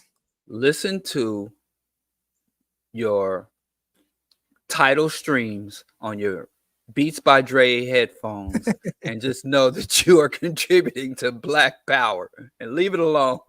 Stop looking behind those curtains. That's it. I don't remember this rapper. I can't remember who it was, but he said you signed to no, it was your boy from Virginia, the Clips. He said you signed to one nigga that signed to another nigga that signed to three niggas. And so he was talking about how him and Drake and all them niggas, they all signed to the same person. They all daddy cutting a check. Yeah. That's Daddy- yeah, that's it. And then it's rebranded as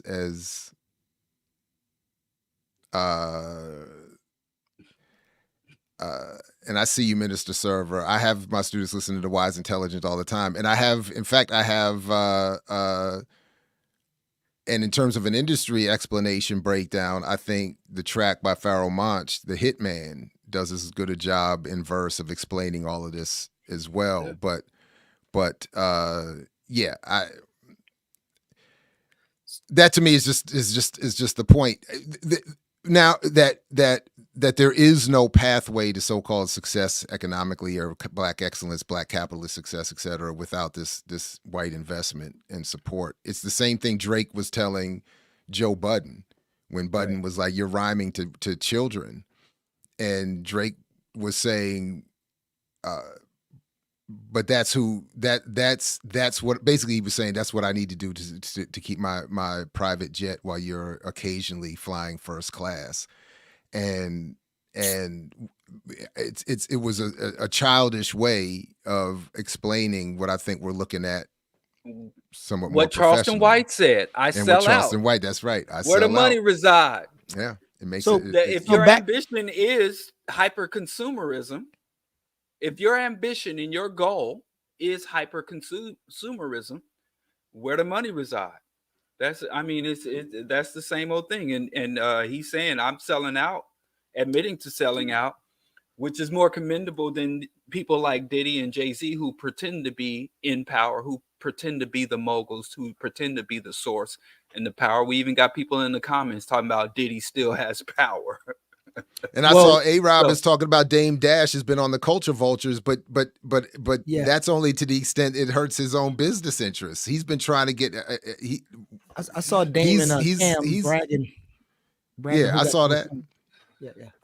with all their white assistants and Right. business partners. I mean, it's And Dame crazy. Dash is a culture crow. Yeah. Because the vultures and the crows and the ravens pick at what the vultures leave behind. So he's a culture crow if they're culture vultures. And it's only culture vultures when your bag gets interrupted or when When he can't doesn't get find his your cut, venture right. capitalist. That's So it. in my search to try to see It's the relationship between the two white capitalists who tossing Diddy around, I didn't know that he actually was accused or charged for sexual assault in 2020 by his chef, who he used to make give him post-sex meals.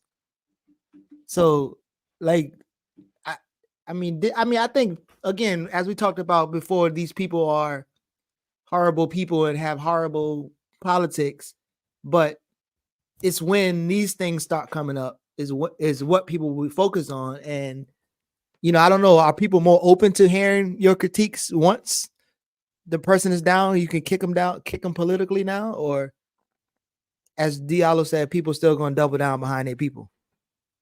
I think there's a lot of that, and I think for what all the righteousness involved, it's the same thing I felt about Bill Cosby. For all the righteousness involved in the recent claims and accusations, it doesn't seem to it doesn't. I don't feel like the critique or the analysis of those problems rises to the level of understanding the role these people play to the history of abuse that they've already been engaged in, the collective abuse that they've been engaged in promoting and benefiting from. And it doesn't help us isolate and identify what they're here to do or how they got there. So, and a lot of people do just defend them, and we'll just, Also, like, one of the things I kept noticing, in like these white men who are behind the celebrities, they always tend to be like activist investors. And I'm not sure how much y'all kind of look into those people, but the Burkle guy, he's a very supposedly known activist investor, but they always seem to be connected with celebrities. And I know they're saying that celebrities are learning from activist investors, but do y'all see a connection with activist investors and very famous black brand marketers or whatever on how they keep partnering with because I think maybe John C. Malone might be considered one as well, and how they keep partnering up with all the owner of BET, the founder of Black Entertainment Television. I think partner is a strong word. Mm. I think I'm not saying the partnership is healthy, but if it's not a partnership at all. These individuals are assets. Okay, they're assets. All right. Of Diddy is an asset of the billionaire class. Jay-Z, y'all saw that picture where he was sitting across from Forbes and the guy from Berkshire and Hathaway. Who? Warren Buffett. Warren Buffett. I see him always talk to Warren Buffett. That's his homeboy. No, there was this media image where he was sitting across from Forbes and Buffett, and Jay-Z was sitting across from them, learning. And now Floyd Mayweather, who got an award from Israel, Zionist boy Floyd.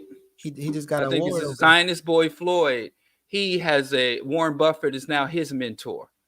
Oh, wow. I mean, I just think it's wild that you would call them Jay-Z or any of these guys partnered with these venture capitalists, with these institutional investors. They are assets of these individuals.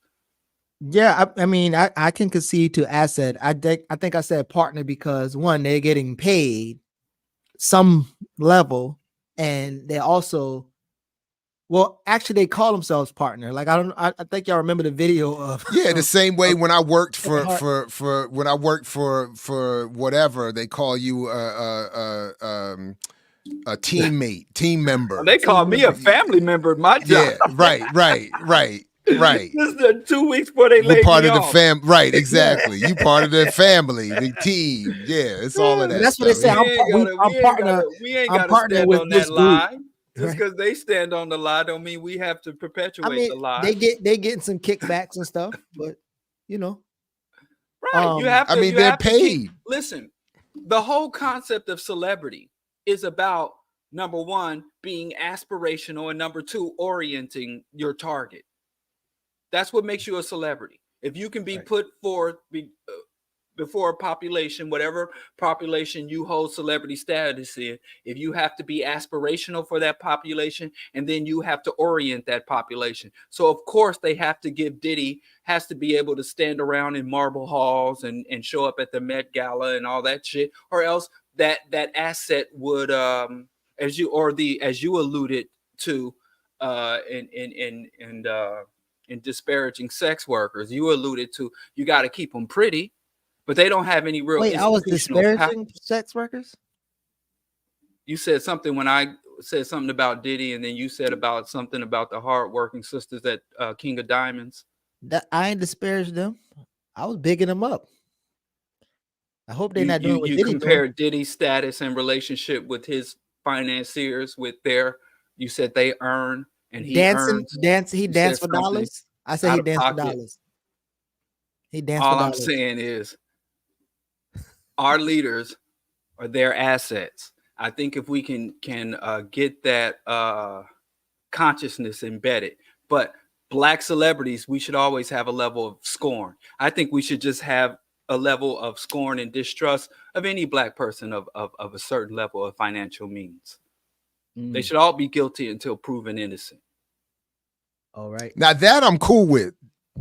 The constant reference to Rodney saying that of academics specifically, I've become increasingly defensive of. Well, let's clear that up. I'm just playing. No, Rodney and Salifu actually said all of us are proven to be enemies. I mean, are considered enemies to proven to be otherwise. So it was everybody. I don't think they single out the academics. But if we want to get into that again, academics are again looked at more as leaders in community, even than some of the trainers. The people who train. What community you live in? Send me your address. I'm coming to live where. I'd like to live in the community where academics are considered leaders. Where they at though? Send me the address, the location. I'm gonna pack up. I'm gonna call my wife right now. So when you go away to school and you come home and they're like, oh, that's a name city the boy. community He and I know, will he move there. cultured. Name the community where academics are considered leaders, and I tell you, next week I'm gonna be broadcasting from that community. That's the kind of place I want to live. People who went to college. You said there are places in the community where academics are considered leaders. People who went Name to that people place who went to so college. I can move there. People who went to college is what I was referring to. What I meant to say, not academics. College don't make you an academic, but I'll run right, with that. right. I'm talking about college educated people considered leaders for no other reason than they went to college. Where that at? Where that at though? I mean, that's the reason why they get into certain spaces. Where is that place? Pick Atlanta.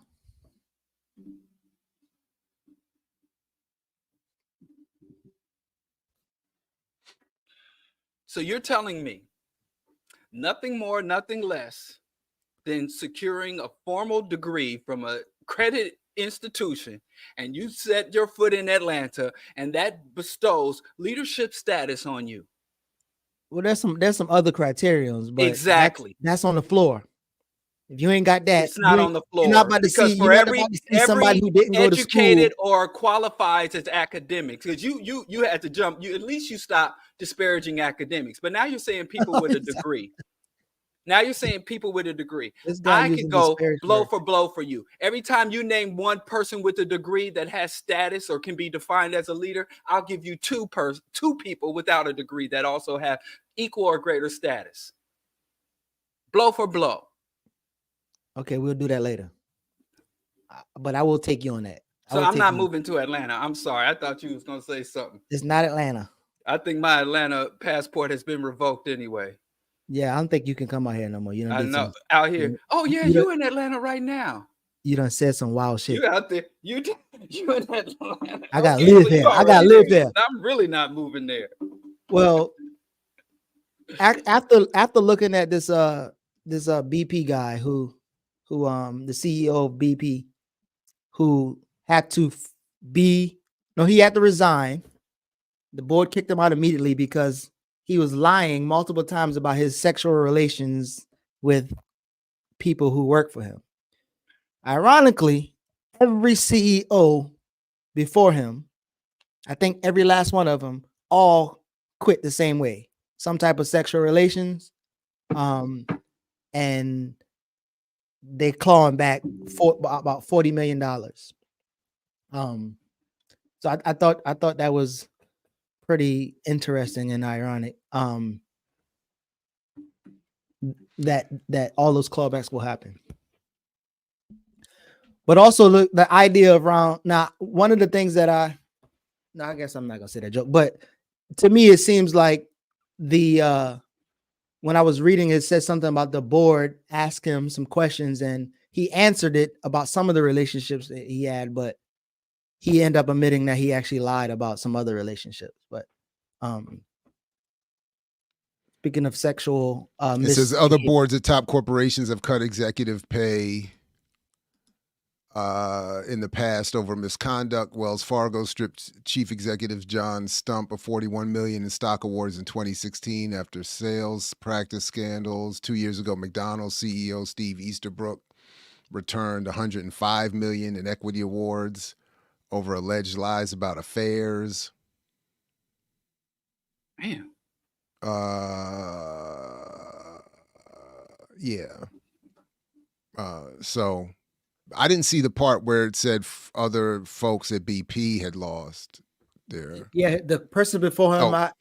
Following Looney, BP. Oh, wait, go ahead. I'm sorry, go ahead. Well, I don't know if it's on that particular one, but the person before Looney and the person before that, and Looney's mentor, I think he was one of the original ones. They all had to step down for that. Well, one of them didn't. One of them supposedly, something about him admitting that he was gay or whatever, but it had nothing to do with internal workers. But the rest of them had internal relationships that made them resign or was. I'm just not clear. So is the point that were these abusive relationships? Were these consensual relationships? Were these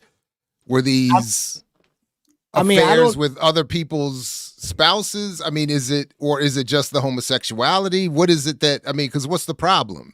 Well, the loony one wasn't clear on the type of, like, they talked about how it being really serious, really, but as I kept reading, the really seriousness part was that he lied about it. So he initially told him about some of them, but right before he got promoted to CEO, they asked him some questions that he lied about. That once he became CEO actually came out. So, but it don't get into details. It could have been he was messing with Sally from HR and whatever. I don't know, but I don't know that it got to a point of that I read that it was physical abuse or non-consensual, but it was that he lied about it, which is kind of weird. And it sounds like that's what I kind of suggested. Like maybe it was somebody in the, in the teams or on the team's spouse or something else, but I don't know. I don't know. Maybe it should have been or could have been normal. But so Diallo also mentioned something about not IOF but Israel, and then you had some stories about Draymond who's been who should be locked. I mean, I brought it up on the remix the other day, and I was just saying that again, I don't follow sports closely anymore. I don't whatever, but when I watch highlights and to the extent I follow some of the discussion, I've been paying attention to his career. Actually, Draymond I've been paying attention to Steph and the Warriors a little bit or been hearing about it. I don't think I've watched that much, but Draymond is constantly coming up in terms of violence and hostility with other players. And what I was saying was just knowing myself and knowing what thinking what I know of him as the type of person he is. I was saying that I know I would have had a conflict. He would have targeted me. We would have likely fought. And I don't like his bullying behavior. I just don't appreciate anything about it. And so after mentioning that, a couple people actually sent me this saying that, that Jared, you didn't even get to the worst part of it. And this is a story from Dave Zirin in 2018, showing a trip that Draymond took with the Friends of the IDF in Israel. And you get to see, and just this picture right here, this reminds me so much of the people that I knew even in the Navy. And we never got along. Like people this happy to be this much in the military and this much around weaponry, and then in this particular sense in Israel's defense forces or occupation forces as they should be known. So I was just like, so they were right when those who sent this to me saying this would just further confirm your feelings about him. And that, yeah, I just see people like this, just even the smile on his face. I'm just like, I'm all kinds of inappropriate, unscientific judgment here. But I just was like, yeah, this is a guy we just would not have gotten along. So that was it, really. That was it. So I want to say that people who support Israel tend to act like colonizers, and that he's behaving like a petty colonizer, neo-colonizer in terms of his engagement with his fellow athlete. The other thing I've been noticing is that even on, Cam and Mace have said this, a couple other people have pointed this out, that there's this sentiment that Gilbert Arenas said this, that there's this sentiment that he's doing blackball players the favor by attacking mostly European and foreign-born players. But as others have also pointed out, that this ignores just his history, including his beefs with LeBron and many other Black American players. But I was just like, that's just another unfortunate thread from all of this, that there are some who are bigging him up, like he's beating up the Euros, taking them out one by one, and all this other kind of stuff. And I'm like, this is again even connected to like the Charleston White. This is this false representation of some sort of analysis or radicalism or progressivism or whatever is. So yeah, it just confirms, as people were rightly saying, why I would not, me and Draymond are not, we wouldn't be. And don't he has a podcast or something like that? Isn't the podcast supposedly popular? Draymond, not that I'm aware of, but I don't know. I don't know. I thought he has something to where he talks, but again, he presents himself in posting the views as a family man. What happened, Diallo? You and I'm your, sorry. Yeah, hey, ball chasing, man. ball chasings with a like I've never heard that part about him targeting white people. I've actually never. I thought I just everybody heard I that saw in. him was black. I don't remember. Well, no, apparently, it's not just white, it's foreign born also. So apparently Rudy Gobert is from somewhere in the world outside of the United foreign States. black people. But the white boy, apparently he's gotten at a couple of the European players, including this most recent one. And I'm just like, that's again, that's an offense to even my nationalisms. This is not how I would want the pride of blackness expressed. Wait. Yeah, I think I saw maybe like 4 of his fake flops, but it's almost crazy the way he flops, but intentionally hits the person. So he might act like he's throwing his hand and boom. Like that was a closed fist punch to the temple, man. He could have done serious damage. You a big dude. You swinging hard. And that punch he hit Jordan Poole with, this is somebody who knows what he's doing. And that's why I was telling you off air. I would have probably fought Draymond. I probably would have lost. But I would have absolutely, but because he looked like he knows what he's doing. And that punch he hit Poole with is vicious and looked like it comes from somebody who's punching people regularly and who knows how to handle himself. And you a big dude. What is he, 6'8", 2, whatever? I mean, and people have joked, but I think he's right. Like, he punched the game out of Jordan Poole. Like, Jordan Poole ain't been able to play since, apparently. And my thing is, and just when I see that, I do have a visceral reaction. Going back to my childhood, my earliest fights were with the bullies, and it didn't always go well for me. But it's just a thing. Like I can't take it. I can't take it. And everything. Whenever I see Draymond, and this has just really evoked this out of me lately. Like every time I see him now, and people out here trying to defend him, like because they want to be cool with the tough guy. I'm like, nah, man. Jordan Poole is on his team? He was. And it was a leaked video from a practice, Diallo. Yeah. That's a practice. And dude, Poole pushed him first. Now, I know he was talking a lot of trash, but Poole pushed him first. And then you see him launch. And that punch, it's more than a sucker punch. This is a death blow. He destroys Poole. And I'm thinking like, I don't know how Poole has ever, like, how do you ever go back on, like, just even me, a non-violent dude who has taken L's, who hasn't been in a real fight in years, immediately, first game, I would have told my fellow players, I'm not going to be here long. As soon as tip-off occurs, I'm swinging. I'm knocking this dude out. I'm elbowing this dude. I'm doing something. I'm not going to be here long. Right. You can't, how could you be in the same room with that ever again? And no wonder Jordan can't play. He's probably thinking the same thing. I can't even function anymore being punched like that. And then I got to be around this dude and I can't do it. I'll say that once upon a time when I was in the military, there was a white dude I had a major conflict with. I did briefly put hands on him, but I had to spend the rest of my time around this dude knowing how much pain I wanted to inflict, but knowing I couldn't and get away with it, or feeling like I couldn't get away with it. And it caused me trauma to be in that space and having to work with this guy and look at this guy, even after I had smacked him and wanted to fight and people and and I know Poole got a version of this. You got to be the bigger man. You can't let him mess up your bag. You can't let it affect you. That's the kind of that's what everybody was. And I'm like, but deal with him. Like, why is nobody dealing with this dude?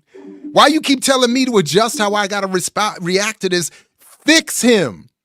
So that's why I'm like, I just feel like I listen, I don't watch ball chasing.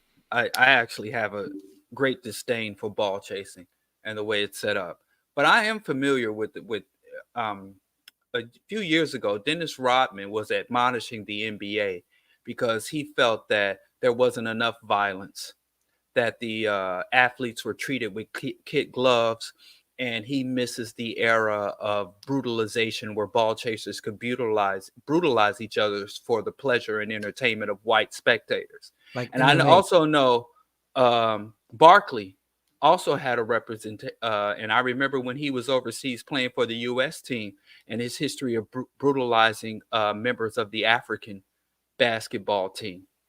You know, so this something goes. I think that Draymond is not simply a bad individual. I think this is indicative of pro sports, and especially to certain individuals that reach certain elite levels of competition.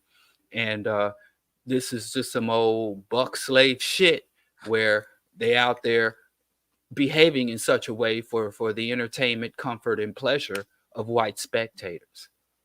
What do you We on this side can sit and discuss it and pontificate about it, but this is going, I don't think this is going anywhere. And I don't think it's unique to Draymond. He's just one of many correct down the line. So, and I'd say just stop engaging with pro ball chasing. I agree. That's Again, I don't. It's the same thing with Charleston White. I don't watch these games anymore. I've almost completely, except for World Football, I've almost completely gotten out of even there. I don't watch as much. It's so I'm with you on that. Soccer's better. Except it's when not, they're throwing bananas. No, you're right. Exactly. When they're throwing it's bananas onto the not. field when the black players are announced. But aside I'm totally from that, with you. No, I'm totally. Again, I'm admitting the contradiction. It's the arrangement. It's not the actual sport. It's the arrangement, the leads. Yes. Well, obviously, yeah, it's the context, but in the context that we live in, everything is messed up. Like everything is a problem. So yeah, I admit the contradiction. Video games. But my point is, video games are pure. I right. got mine on right now. It's absolutely. I see people getting their limbs blown off. Listen, video games. It's virtual. You want to see actual limbs blown off? But remember, your video game character can't get CTE. But Diallo, Elon Musk said he is, because remember GTA 6, the woke.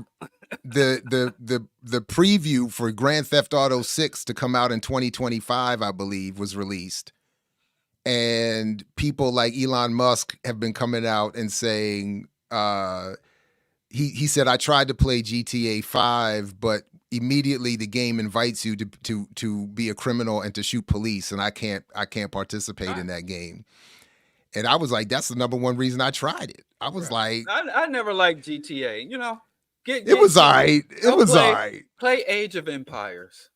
I really only have time for one. I play FIFA, and I admit, or whatever it's called now, and I admit that I play that, and I don't.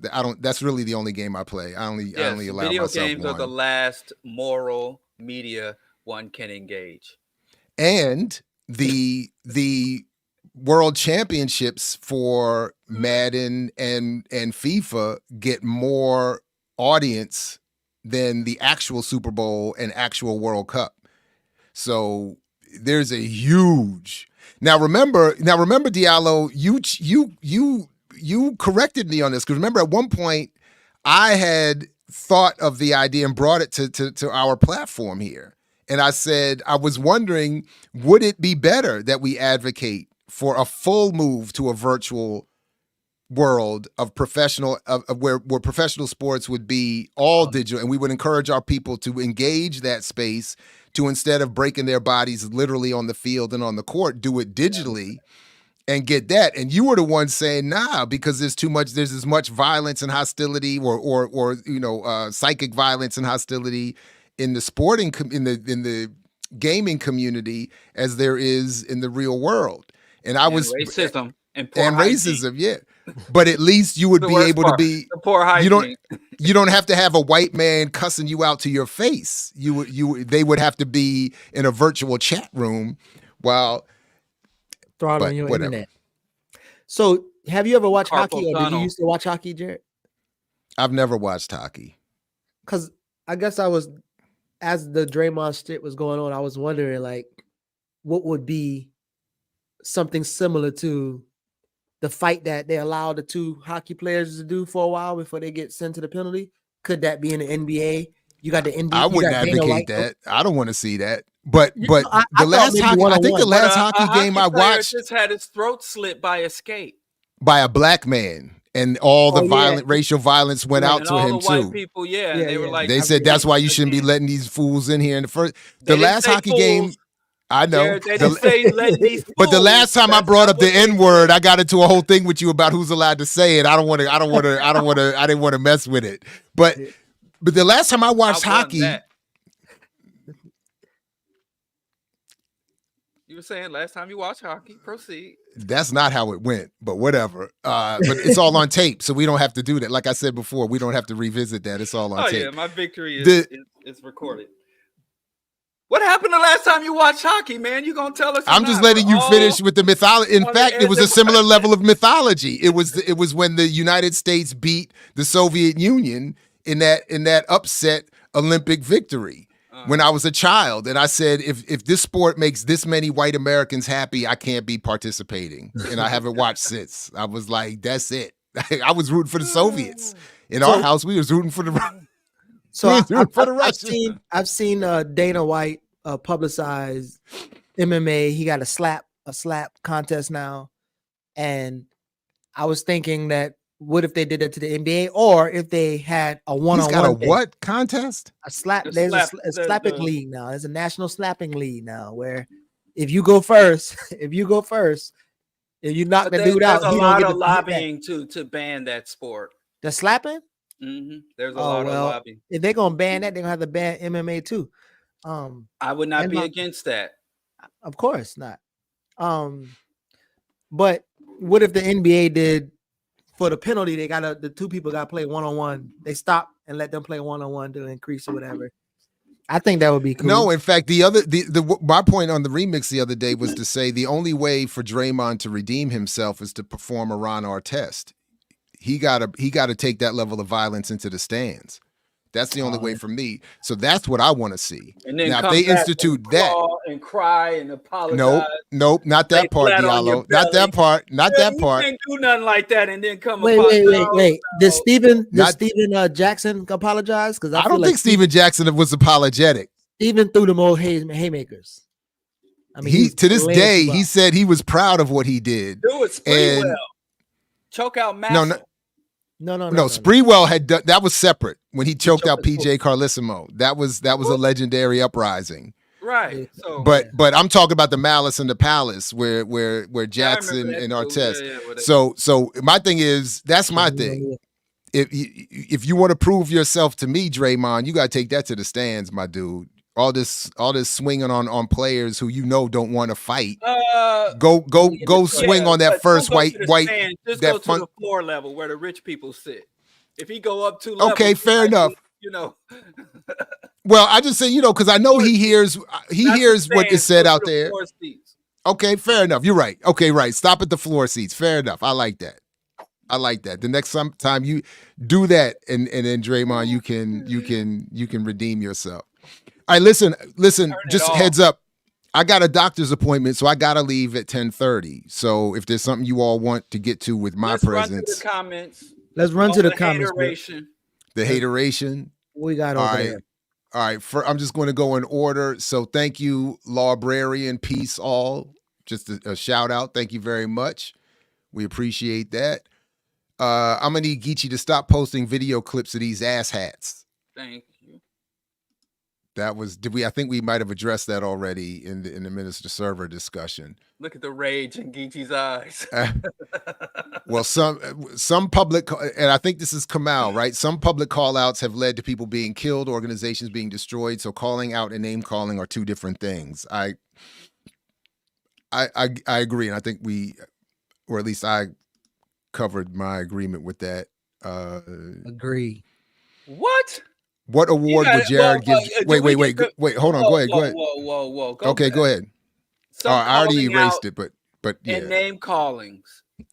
First of all, before we discuss the role that calling out and name calling played, you have to be more specific. Who done got killed? Because I think if we go back and the first that comes to my mind are some of the deaths associated with the Black Panther Party and who was being considered that's not a result of snitch. calling out and name calling. We all been through COINTELPRO. That's not a result of just because a death occurs at the same time. There was some to blame that on calling out and name calling is a stretch. The point I was getting at when I agreed with it is that I thought we agreed on it, that if you once people start being, if your name calling includes snitch, agent, that kind of agent baiting. That's not calling out. That agent. That's not name calling. What wasn't? That's a false accusation. But wasn't the Nipsey shit about? Those are not the same thing. So agent baiting has gone on since the. But I think the comment was saying that agent baiting would be considered name calling as opposed to calling out the behavior. Agent baiting. You don't. But I'm saying that's what I think the intent of the comment is, Diallo, to be in agreement with you. Oh well, yeah, I think there's a difference, but yeah, I wouldn't call that. But if that's what he said, because I think the intent was to say if you're calling out someone for their bad politics and bad behavior, that's one thing. Mm-hmm. If you're name calling and saying you're a snitch and an agent, that's how I'm interpreting it. Then you've gone too far. I don't see. I think agent baiting and making. No, I don't. I don't know. All right. Okay. All right. The guy accused for being a snitch, and they said, I don't know.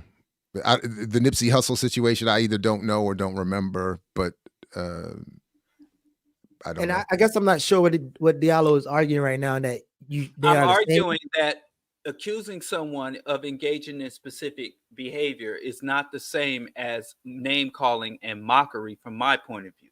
And I think we agree on that. Yeah, that was the point, though. I don't know. Jared deleted it. Let's go on. I'm sorry. Let's go on. I deleted this. Right. That's what you said. I just removed it from the. Okay. All right. But all right. Fair enough. What award would Jared trying to use inflammatory words today? That's what he doing. Everything. I don't know. I'd have to come up with something for this award for Draymond Green. The I'm gonna see you outside. The quarter horse award. The quarter horse award, or the a $40 million slave. You need to demonstrate your tough guyness award. The something I would, and again I admit I've walked into the proverbial buzzsaw on a number of occasions going back to my childhood. I'll go up to the bully and sometimes it don't go well, but I just know with Draymond he would have said something, I would have said something, and he would have swung at me. And if I survived it'd have been on whenever I got up. If I got rocked like that Jordan Poole shot, whenever I see you next, my man, or somebody got to see you. Like, who's my friend? Where are my friends at? God damn. You said that he pushed him first. That is not accurate. That's not accurate? No. Oh, that's what I remembered. I thought he came and bumped dude's chest, and the dude pushed. Fair, right? Okay. It wasn't even an aggressive push. Right on. It was an attempt to put a distance between yourself and an aggressor. Right on. No, I agree. That's right on. Thank you for that correction. Draymond defended himself. Nobody's attacking him in none of these instances. That must be another Zionist. I believe in Draymond's right. Exactly. Thank you. I get it. I get it. Thank you. Right. That's some Israeli. Well done. Yeah. Well done. Well done. Boss. Brother Jamil said, "I agree with Diallo. Shame is legitimate." Let's keep going. So teaching. Don't read more. Stop reading at that. First 4 words. So teaches the most honorable Elijah Muhammad. Stop at the period. He said stop. I didn't read nothing past. I see punctuation. I stopped. Y'all said you know that's how they do. You know that's what your students do, Jared. First paragraph and last paragraph of the article, and then write your essay and move on. Not my students, not my Morgan State honorable students. Yes. All right. They read everything. Oh man. Off the cliff. Woo! Kevin Holmes, good morning, African family. Is a longtime listener of I Mix. The Hate Awards was a highly anticipated and well-received program. Thank you, Kevin. Thank you, Kevin. It was one of my favorite things to do. Bring right it on. back. Thank you very much. YouTube can't handle it. We already got a strike for the last one. So Just rename it. and then Kissinger. No, it was something that was said, not the name. And then Kissinger went ahead and died anyway. And the cause of the strike was moot. But whatever. I'm not going to invite another one. So I think we addressed this. Why are we having Charleston White more press on BPM? What level of Black power does this cover? I think we answered that. Anybody got anything else they want to say about that? It's Geechee. Yeah, it's my fault. Thank you. Okay. Even I though think we it's just. Jared's fault, but I'll take it. Oh wow! So how did we go from it's my fault, but really it's Jared's fault? What kind of? But I'll take the blame for Jared. Oh, Kind of wow. like in football, right? So one time this guy was running a double post, and my free safety he didn't come down, and I had to go intercept the ball for him because he was gonna get burned. So I'll take the blame, but I'll also get the reward. So Jared brought this up. And you sure like figure out how to work in your glory days. That was wild. Your ball chasing glory days. Hey, man. He works that in no matter what the topic is. My homeboy DJ Copeland. Should we just set aside a segment? Made the wrong read, and I had to cover. Reminisces. Geechee reminisces. I was there about 10 minutes every show, and you're just gonna tell us a former glory and the shitty celebrities you cool with. Well, Diallo don't dialogue, he monologue. Even when you there, even in a group. We did not let Obama was also platformed. If we do not have apparatus to stop it, only some of it is our fault. That was what I agree with. Listen to me. They've tried this with other times and it has failed. We do play a role. So I acknowledge their role. We should acknowledge our roles. Everybody getting something. But that would be my point, though. If you look at that's the point. Obama's history proves both of us to be correct. Remember they tried to hold on. Obama tried to run against Bobby Rush. The black community said, we don't believe you. So they went Chicago. Well, the only black community that would have known of him. Obviously. Exactly. But the point is, they did what you're saying. And let me tell you something about Bobby and then Obama did what I'm saying. He and his team rebranded, retooled, came back with a better level of styled propaganda for the national stage. That's too different. I don't. Okay. All right. It is what happened. That's what happened. I'm not denying that. I'm not denying that. All I was trying to speak to is us chasing those carrots. And you claim they and you talking about we accepted Obama at gunpoint. Now that's something, man. That's something we did. I hope again it's on tape, so I don't have to read. But I was making the point that the media equivalent to the way he was propagated and platformed is to having people walked at gunpoint to the ditch. And again, I was building off the analogy. You started with the ditch thing and walking us to the ditch. I was building off of that to make the analogy, I think, more appropriate. That's all. Unless you're going to take the Charleston White analogy and just say, like, we're just dumb. And man, you work in Charleston White into everything. I'm just saying, that's his line. You sound like you're making his line. Every other day, you sound like you agree with him. Well, let's just get back. Let's get back to everybody was agreeing with me. So Keontae, Fat Albert was cool. Zenzabel, Fat Albert was great. That's it. Hey. F the signifier in the building. I was trolling a little bit. I remember that moment. I was trolling calling it out. I was. That's what I'm saying. Calling people out on their misbehavior. Brother Jamil, again, would you destroy the foolish among us or redeem and reform them? I'm assuming this is for Diallo. Who, me? I'm assuming it's for you. Would you destroy the foolish among us or redeem and reform the foolish? them? No, I think that the fools should be educated and reformed. Of course, yeah. I would. All of them. All of them. Fools. Depends on how you define what a fool is. I don't think a fool is somebody who's actively subverting or undermining the race. I think we do ourselves harm to constantly pretend that those who betray us are misguided or uninformed, that they're just not as conscious as me. And if they could see the light, some in your people victim consciously, deliberately betray us. So in your that's not a victim vector, fool, in who's a my fool? opinion. I think there are a lot of traitors are absolutely brilliant. As we were discussing Obama, or even if Charleston White says he's a brilliant man and was once a revolutionary and consciously and deliberately decided to sell out. So none of those people qualify as fools.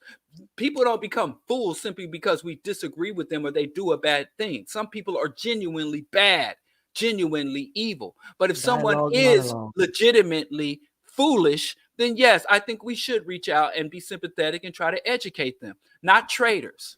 So in your victim vector analogy, would you say victims are fools and the vectors are not fools? They're traitors? Exactly. All right. Got any more comments? Yes. Sorry about that. Left knowledge. Jab. Does the effective propaganda of Obama contradict the black people aren't mindless sheep when it comes to the so-called Russian propaganda regarding Trump's campaign in 2016? So to the extent that I understand this comment or question, black people didn't the percentage of black people that voted for Trump were not doing so as the result of some successful Russian propaganda. I've never accepted or believed that. I missed the Russian bot days. Yeah. Good times, man. Innocent times. And in general, I don't like the mindless sheep description of any population, especially because I am increasingly becoming aware and understanding of the levels of psychological warfare and effort that is put into manipulating all of us. So I again, to the extent I understand the question there, I think that black people, to the extent anyone voted for Trump, did so because Hillary and Biden were not legitimate options. That's not the fault of Russian propaganda, and that's not the fault of some mindless sheep. It's a fault of an array of things leading to a poor political analysis and conclusion. But no, I think the specific rise of Obama has its own particular long-form propagated political trajectory. Trump was already benefiting from a lifelong of celebrity and an environment that was welcoming of him, and in a confusion that he could take advantage of, and that those who supported him could take advantage of. But no, I don't. So I hope I hope there was some value in that response somewhere.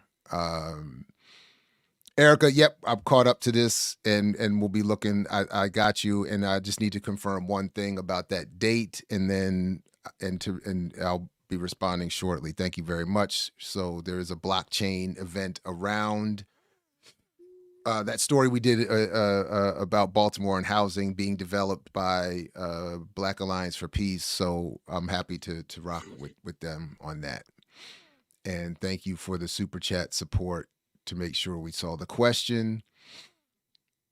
Blue says it doesn't change that Diddy had or has a lot of power. We might have already addressed this one too. Yeah, but I just want them to show us what do you mean by power? Like what shows that relative to the average black artist? I mean, maybe. Even that though. Like, well, I mean, relative to an unsigned artist who wants to be in the industry, yeah, maybe he's got power, but it's all relative. There's levels to this. That's all. Passionate Rebellion. I think Poole, thanks for the super chat. I think Poole and Draymond were destroyed by that punch. Both players haven't been the same since. Europe, I mean, Draymond is indefensible. I'm not sure exactly what is meant there, but thank you for the super chat. And you might be right. They both have not recovered. And then the last one here, Diallo would win the slap with you. Diallo would win the slap you with a rant contest. Oh. That's probably true. Monologo. We're Battle gonna the call him monologo. monologo. Diallo monologo. Something. That's what we're gonna call you. Oh You my ain't God. You don't Listen, dialogue. You Can monologue. I ghostwrite y'all Jokes about you? Yes. I'm please. down to ghostwrite. Yes. All right, give us a joke about yourself. Let's go. Give us a joke about yourself. Like I said, You the being game is interviewed to right be now. sold, not told. You being interviewed right now. I'm Give just us. saying, man. By the Joke way, with that's us, what bro. old boy That's said in that technically clip. come Didn't we have that? Because I looked into that thing too. It was another one of those. Yeah, this one here. This just real quick. Remember this one? Because this is what he says here about the game was the. Hold on. Oh, That's you got what That's your Diallo new did. guru. the new Yeah. guru. It was about the game was to be sold, not to be told. So I'm very big on today trying to pick people that I can Hey, butter. see that doesn't mind really giving back, and most of it is the knowledge. As you can hear these guys speaking, financial literacy is very bad in our communities. We're not really educated on. Look at how it's at the Schomburg. That's Yeah, what I was saw that. breaking I my saw that. heart. Oh, This is at the Schomburg then fell off since wait, man. Please, don't Maybe, even- but When they let Killer Mike up still. in there, man, it was over. So I You looked into better off. this. You get more knowledge at the Apollo up the block. I did look at this mochafied.com on our blog. It's another one of the things like we looked at before. It's another one of these venture capital, white, blah, blah, blah, blah. We're gonna turn your Financial literacy. Hey, before we wrap, let's play that BAP. Thank you, Raj. commercial. Thank you, Raj. Thank you, Raj. Appreciate you. What BAP commercial?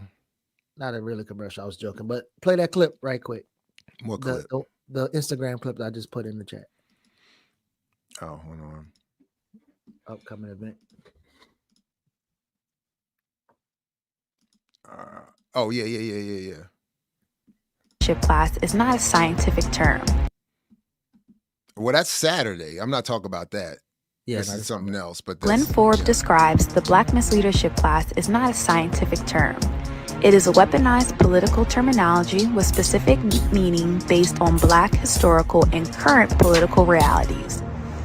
This terminology serves a particular role for the Black Alliance for Peace, as it cements the connection between domestic and global imperialism with Black misleadership class, serving a similar role as a comprador class, neo-colonial puppets of Africa and on the African continent, doing the bidding of Western imperialist powers to benefit themselves and not the masses of the African working class. Nationally, statewide, and locally, the political grip of the Black misleadership class has been detrimental to the African working class masses. Join the Black Alliance for Peace, Baltimore, and the Maryland Council of Elders for a discussion on Baltimore's Black misleadership class at the Douglas Memorial Community Church at 1325 Madison Avenue in Baltimore, Maryland. Masks are encouraged. They also will be provided for. Food and refreshments will be available, and child care will be taken care of. See you all there. Right on. So right after you all finish watching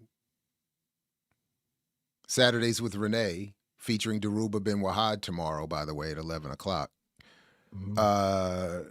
you can check that out. And I saw the question asked, is there going to be a live stream of this? Is it only in person? Will it be on BAP's?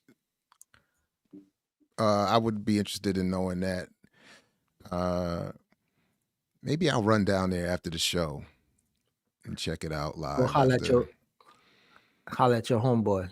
Your I got to Twitter. check with my daughter's schedule. So it says no live stream, so there would be no live stream. You got to be in person. So I might run down there. See if Erica said come outside. That would be the Draymond Green Award, Come Outside Award. Come outside. Man, I feel it's crazy. And especially now in my old age and my broken back and busted shoulder and just a mess that I feel like I'm in, I have not felt like I've wanted to fight somebody like that in a minute. That's why you got. I'm having a visceral reaction to Draymond lately. And it's inappropriate and immature and definitely not viable at this point in my life, or maybe ever. I don't think I would have ever fared well against, even at my best. I just don't. Too big, too fast, and it looked like he knows what he's doing. But I'd have definitely stepped up. I can't imagine. I can't imagine being around that dude. You'd have literally took one for the team.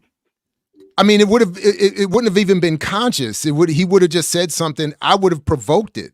I mean, my demeanor would have evoked in him the same rage he feels at all of the people he's upset with. Because that type of personality I've never done well with. I've always ended up in some sort of problem with. And maybe I'm lucky. Yeah, I saw you, Kenyatta. I was gonna let it go. I said stand on business, the F around and find out award. We did have one of those. We did have the F around and find out award.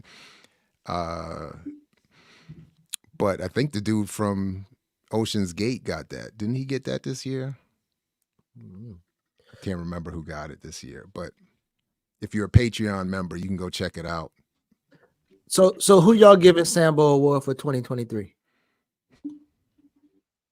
If you had one. You got Westmore in the running. You got Charleston White in the running. No, Westmore. Westmore. I don't think of Westmore as the stereotypical Sambo. Charleston White, I think more of that. Westmore is what is Westmore? Miss Leadership class for sure, but something else. He's something else. The Charleston. It's hard to top Charleston White, especially since we just watched it, and he's literally saying you should sell out. I mean, I can't. And I'm with Shirley. It can't just be one winner. I give it collectively to the ADOS, and it has to be shared. I'll give it to organizations, Foundational Black Americans, and ADOS. Oh, damn. I like that. I like that selection. How about Charles Blow? Is he in the running for his what is it? He said Nat Turner was a terrorist. I don't care what else of nonsense he has ever written. I mean, he would qualify as a terrorist. I know, but he meant it in the wrong way. Exactly. He meant it in the wrong. I know, he meant it as, according to how these people define terrorists, he would fully qualify. You're right. They called him an insurgent. So yeah, you're right. Right. Van Jones, yeah, like what I was thinking before the show actually is that Van Jones is the bougier version of Charleston White.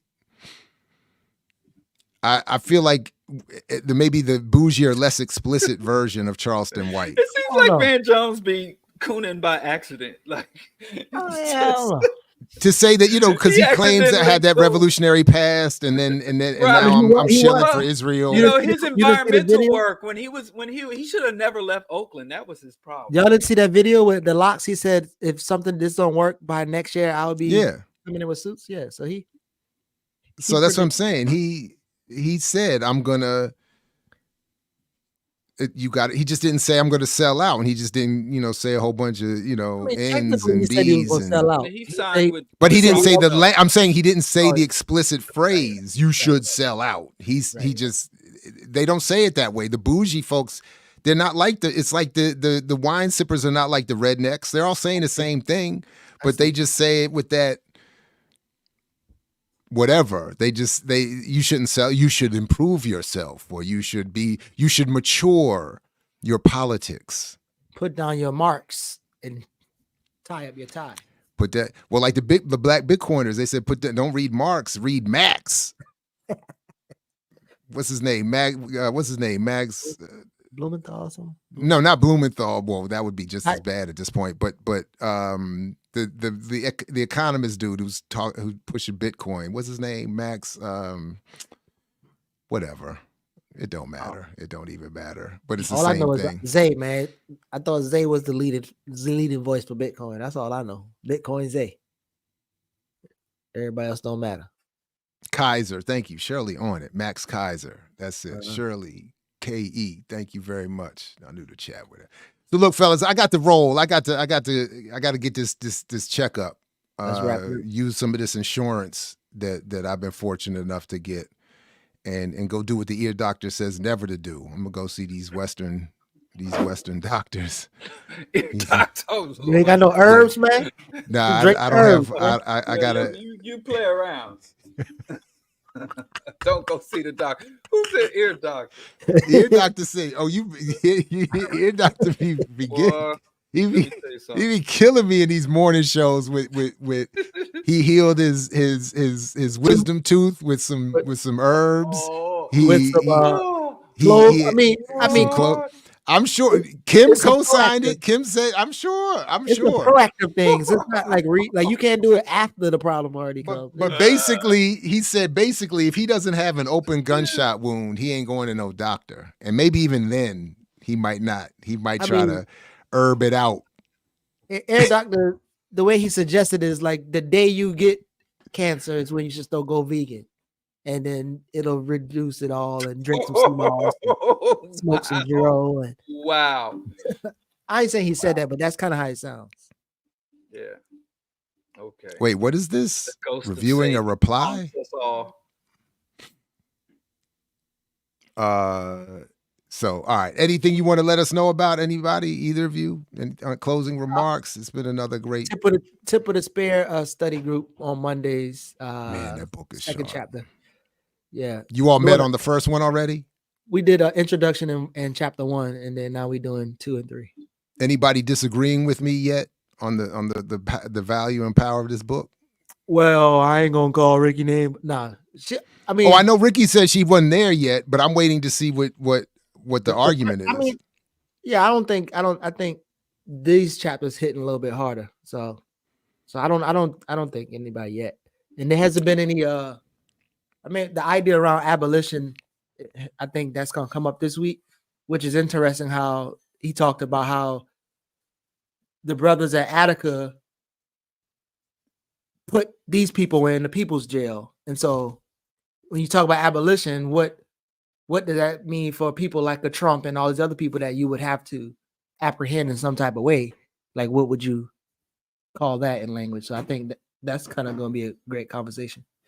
So just quickly, shout out to Hood Communist. Hood Communist Thursdays was yesterday, and I'm honored that I made the cut. So my review of Tip of the Spear was published by Hood Communist yesterday, and I look forward to if that's what you were talking about, a response to that review. I would love it. I don't have an argument. I was speaking on the intro in the first chapter. So Erica's in these barter and build groups.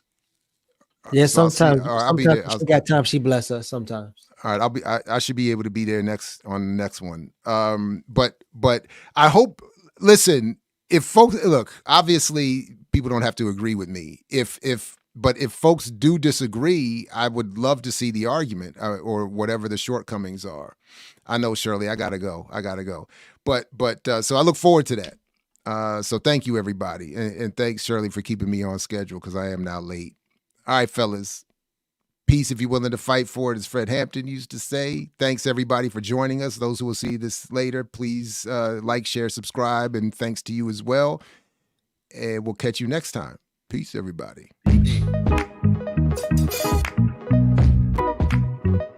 You got to earn your liberation.